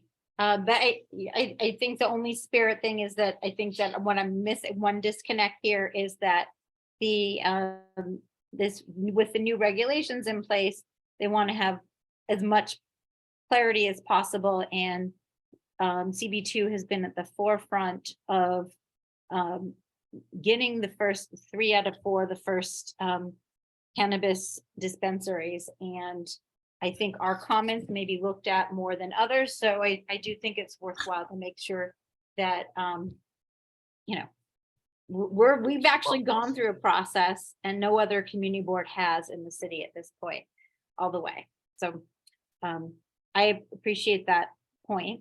Does anyone else have any other questions or comments? Ryder? I'm sorry, I know that everyone's getting ready to be done with everything, but I just wanted to follow up on the earlier point about how we're thinking about the fact that the comment period has passed, that the deadline was February 12th. And you mentioned, like, you know, we're piping this in another way. Can you speak a little bit more to what that means and kind of what we perceive to be the potential efficacy of this outside of the explicit comment period? And like whether it makes sense to be doing this not in that process that was laid out.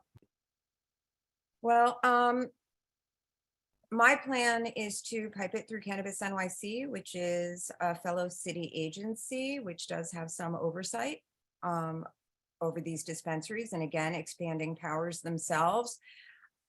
You know, and as you all know, I work directly with OCM quite regularly, and many of our recommendations have already been recommended by many of the boards as well. So, you know, they will see this, it will be considered, and it's still an ongoing conversation. You know, the curse is that as the only board that's done this and has been doing this, I just was too busy to get it done on time and get it in on time because I had lots of cannabis work to do. But this will be seen and these recommendations will be taken seriously. Thanks. Any other questions or comments? Carter. Yeah, I just going back to the community board part, I mean, the law needs to be changed by the legislature to require an applicant to come before us. And this creates a confusing message to people that people have to come to us. The point is, if the cannabis board should take into context if somebody does not come to us, but some boards may not care about weighing in on this in their own communities. And so I just think it's important not to create confusion on that. And that's the point, is that the Cannabis Control Board and OCM more effectively weigh community boards' recommendations in whatever manner they may choose to submit them. That's the important message that needs to be clear, because every area is different. And I think that unless the actual law is changed, you can't require somebody to come to us. The requirement is simply to notify us. The most important part is they take into account any board's recommendation. And that's obviously the part that is contentious and that other people are trying to diminish. So that's the crystal clear message that should be sent. And I'm not clear what the delegated powers of the New York City Office of Cannabis are, but if anything, they should relinquish the city's advisory role to the community boards and say that they should support us in this endeavor, because that's always the open issue. Carter, please write the language and send it to me. Okay, Thanks. I will do that.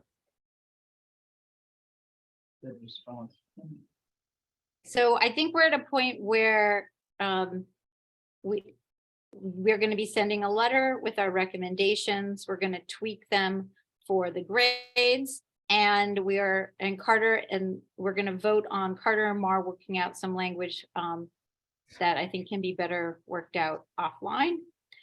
So thank you for that suggestion, Susanna. Is there any unwillingness to move these recommendations, which will be properly formatted and nicely put in a CB2 letter format, into the omnibus vote? Seeing none, we will move this into the omnibus vote. And at this point, we will have our last, we will have our last vote, our omnibus vote, and let me take through everyone what we are voting on. We are voting on traffic and transportation, one resolution. SLA 1, resolutions 1 through 5, laid over, withdrawn, or did not appear 6 through 13. SLA 2, resolutions 1 through 6, laid over, withdrawn, or did not appear 7 through 13. Landmarks 1 is laid over, 2, 3, 5, and 6. Landmarks 1, number 4, the alternative resolution with the red line text that Chanel presented. Landmarks 2, resolutions 1 and 2. Quality of life, resolutions 1 through 3. Human services, resolution 1. Arts and institutions, the letter regarding metronome. Schools and ed, resolutions 1 and 2. Parks and waterfront, resolution, 1 resolution exactly as written. And cannabis licensing, this letter with tweaks to the grades and language that Carter and Mar will work out, and we'll review and make sure everything looks good before sending out this letter. Any questions on what we are voting on? Susan, you're muted. My apologies. Will we all have a chance to look at the letter in terms of, I'm sure they'll do a great job working out the language, but I would really like to see it before it We goes can out. send it around. I appreciate that. Yes, okay. Donna? I'd like to see the letter before I know what it's just difficult without knowing what the language is. Okay, well, we will send it around, but we will be voting now, so. Any other questions or unwillingness to vote? I'm going to turn it over to Amy and Ritu to take the final roll call attendance for the night. Final vote for the night. If you want to call out any specific resolutions, you may do so at this time.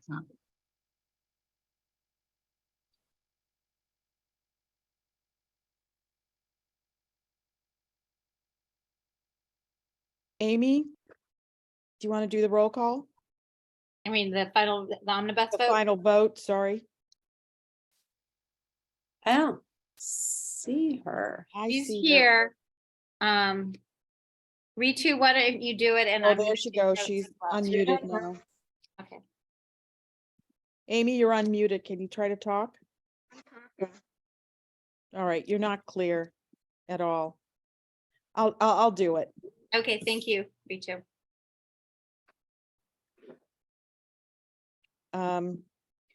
Susanna Aaron. Yes. Yes, on all. Yes on all. Natasha Avanesian. Yes on all, with the exception I'll be abstaining on the cannabis letter.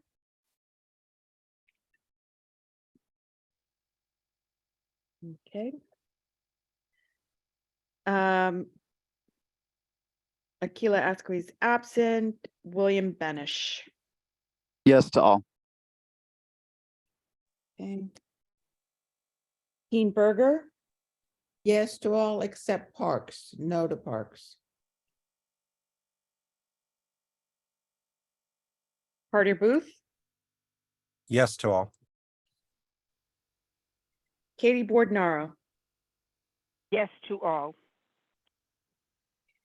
Anita Brandt is absent with notice. Amy Brenna, can we hear you? Amy? Amy, if you could put it in the chat if your microphone is not working. Okay, I got it. She's a yes to all. Rich Kekapolo. Yes to all. Ritu Chatri, yes to all. Valerie De La Rosa. Yes to all.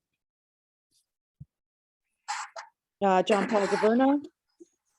Yes to all with the exception of traffic and transport. Is that a no? That's a no with regard to traffic and transport. Otherwise, a yes to the remaining ones. Okay. Chris Dignas. Yes to all with the exception of parks. And that's a no to parks. Right. Okay. Bob Ely. Yes to all. Mar Fitzgerald.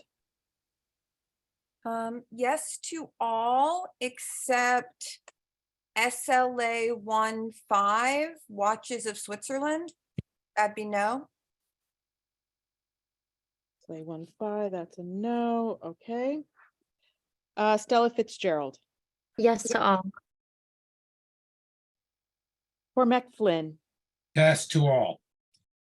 Susan Gammy. Sorry, yes to all. Thank you. David Gruber. Yes to all. Wayne Kwadler. Yes to all. Susan Kent. Yes to all. Ryder Kessler. Yes, except no on SLA 2 number 6. No on parks, and I'm gonna abstain from the cannabis letter.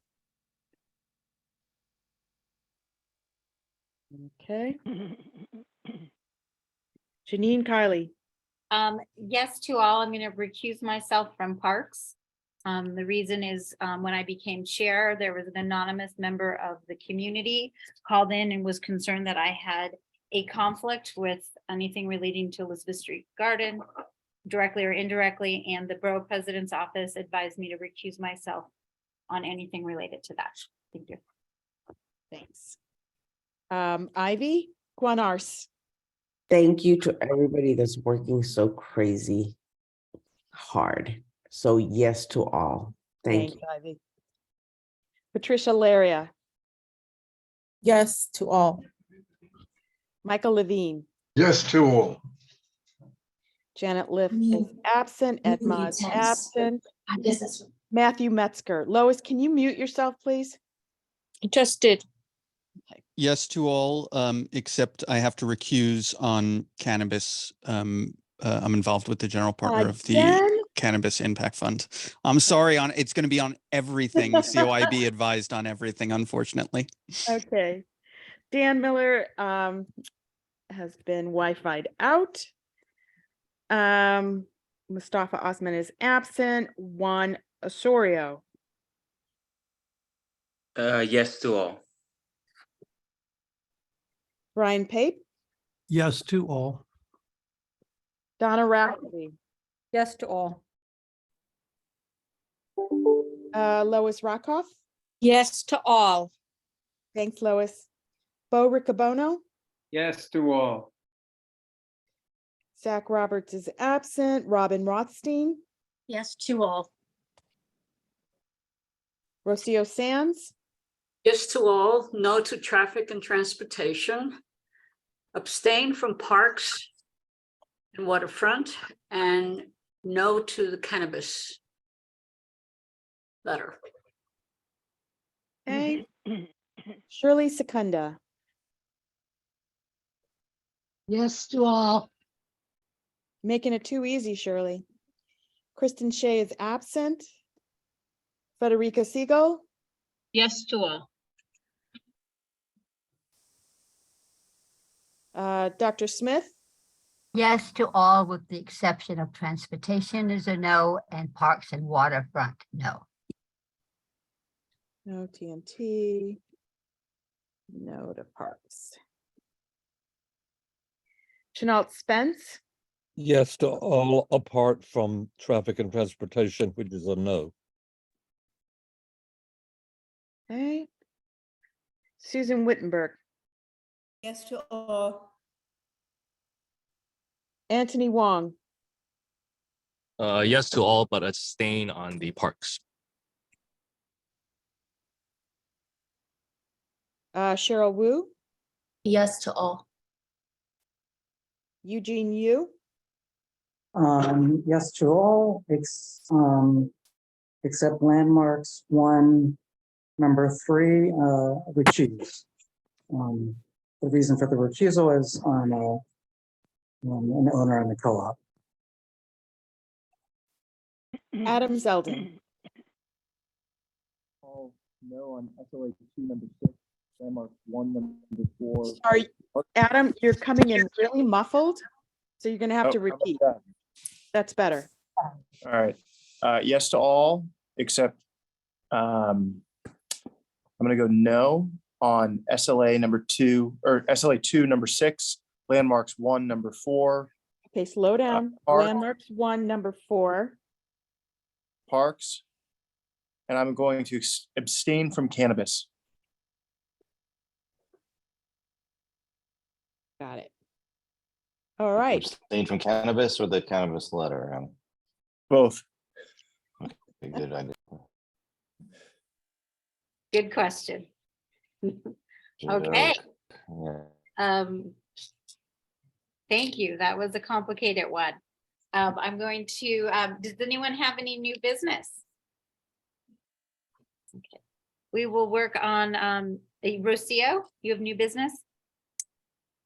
Yeah, I just want to make a comment that has been bothering me for a while now, and I don't know how other people feel about it. But our board has taken the position by the chairs of our board that we can no longer state an opinion to our elected officials or sometimes even to each other, because we are only required to ask a question. And I think that that is really interfering with our ability to communicate, to express our opinions, to tell the rest of the board members what's happening in our neighborhood or how we feel about laws that could be coming up or laws that we just passed. And I think the purpose of our board is, of course, we listen to all the applicants, but the board has to listen to us. Board members have to be heard. And I've been on the board long enough to know that this has been slowly, but now it's a little bit much out of control. And I think that we should be able to not just ask a question, but to make a comment to each other, to make a comment to our elected officials or anybody that appears on our board. And this is something that's been, it's almost like silencing us. And I feel that sometimes when I want to ask a question, sometimes you have to make a statement about what's going on or what you're thinking or what your ideas are. And I feel that when I try to do that, often I'm told, do you have a question? And so I may have a question, or may I just make a comment? And I just wanted to bring that up, and I hope that some of you think about it and realize that all our voices are important. And I'm not saying that some people get silenced more than others. So please take that into consideration. I'm not criticizing you, GD, the chair of board, but this has been going on, not just during your tenure, but even previous to you, this happened. And it seems that there is an urgency to finish the meeting, but we need to debate sometimes, and there should be sometimes back and forth. I'm not talking about arguments. I'm talking about always being respectful to each other. And so to be able to listen to each other. When we met in person, probably it was easier and we could do it. But now that we're on Zoom, maybe it's not as easy. Maybe that's why I feel that we don't have the ability to be heard the way we were heard when we were in person. So that's just my thought. Thank you, Rocio. Thank you for listening. Michael Levine? Yes, quick question. Can you ask our district manager, did the electronic ballot test work? Mark? Sorry, I was trying to tabulate the vote here. So the answer is yes. Apparently there's a great affinity on our board for hollandaise sauce. If you give me 1 second, I will show you. Where is it? Give me 1 second. I'm sorry. There it is. And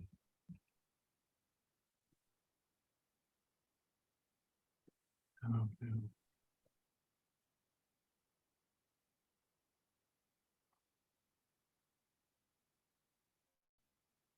I'm not going to take you through all of it, but what I want to highlight for you is the timestamp here in A. It tells me when you voted, so that if somebody next month votes before the question is called for the vote, we'll know that and disqualify those folks. And then here is the security code this time around. If the security code doesn't match next time around, we'll know that the vote was not accurate.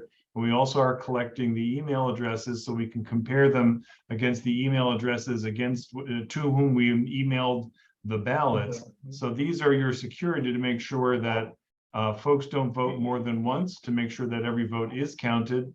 Mark, can I ask what system you used for the vote? Sure thing. Let me stop sharing because you don't need to see that. The answer is that I created a Google form with the security. Now, I have today, one of the other district managers alerted me to a different outside program that costs a whopping $10, but I haven't had a chance to test it yet. So if we can get that to work by next month, then that'll be great. But otherwise, this will be our system, and it does work. Thank you. Mar Fitzgerald.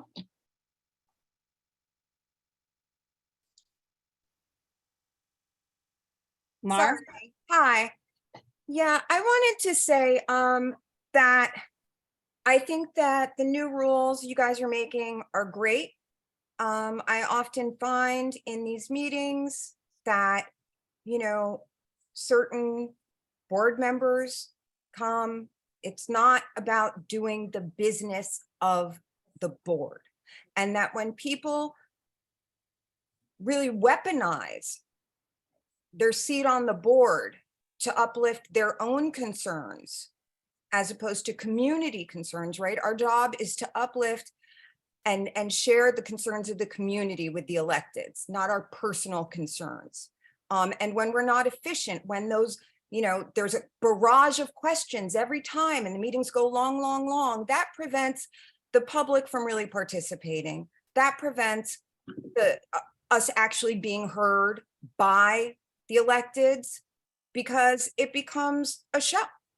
And it's not what we're here for. We're here for the entire community, not for ourselves. And we have a duty to do this business efficiently and effectively. And so I commend your efforts and Carter's efforts before you to cut the fat and get the business done. Thank you. Thank you. Dr. Smith. Well, as I look at your faces and see a lot of you, I don't know if I'm the longest person who's been on the board, but I have been on the board for quite some time. And as I say, when people ask me, and even speaking to some of you personally, I've seen the good, I've seen the bad, and I've seen the ugly.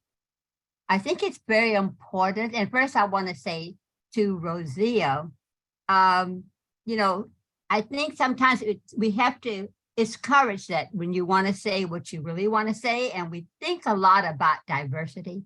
Diversity comes in all shapes, forms, and sizes. And I think that we have to learn to be able to, you might not agree with what people say, but we need to be agreeable.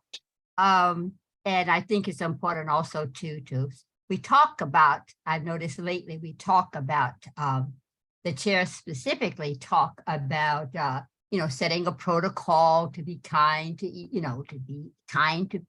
other, and, let's not take it personal. It's just keep in mind that I think it's important for us to all be heard. And I think, of course, I understand trying to move the meeting along. But diversity comes in all forms and shapes. And I do think that people have a right and should. We're all volunteers giving of our time to really speak about how we really feel. And I think that people should accept that with the means by which it is given. Thank you, Dr. Smith. And I thought I saw another hand, but it went down. Okay. Well, we've had, tonight we were, I'm going to go, Carter, why don't you go ahead and then. I just want to help Mark conclude his business. If he wants to use another election protocol with something that works better, the board needs to say, yes, it's okay, because we're not in the time frame to change the voting procedure. So Mark, if you really want to do that, we have the full board assembled here and we can vote on that. But I don't think we can just put in another program. So So Carter, leave you're it to you. proposing that. Well, I um, just leave it to Mark if he wants us to do that. Then we should all just affirm with it. So if this other program's better and easier. I just would also point out that because what we did today is the test and we're required to test the method that we use, that's really what we have to stick with unless it didn't work. But since it worked and this is what we tested, of course, we can consider things for the next cycle. Fair enough. Then I will withdraw my suggestion. I'm grateful for the suggestion, but I think I agree with Susan and am comfortable going with what we know works instead of what may work. Okay, done. Katie? I would just suggest to Mark that if he investigates this system, other system and likes it, that we test it, in April or, in the next meeting after the election, so that if we want it for next year, we don't have to scramble back. Thank you for that. My guess is that by next year, we're going to be in person. Okay, thank you. Okay, and I just want to point, I thank everyone for their comments. We have, I just want to say as chair, we've had, when COVID started, we had every elected official was coming to our meeting and our meetings were going on extensively. Some community boards cap the elected officials parts to only 5 minutes. So we're at 7 with a little discretion. And the same way with committees under Robert's rules, if Rich Cacapolo has already given a comment and he raises his hand a second time, we always go to everyone else who has not yet commented, which is also another, because we have a lot of extroverts on this board. We do have a few introverts and we want to make sure that they are heard as well. So I do want to point that out. At that, I'm going to, at this point, I'm going to say, do we have a motion to adjourn? So moved. So moved. Okay, thank you, everyone. And good night and have a lovely evening. Bye-bye. Night. Good night. Good night. Thank you all.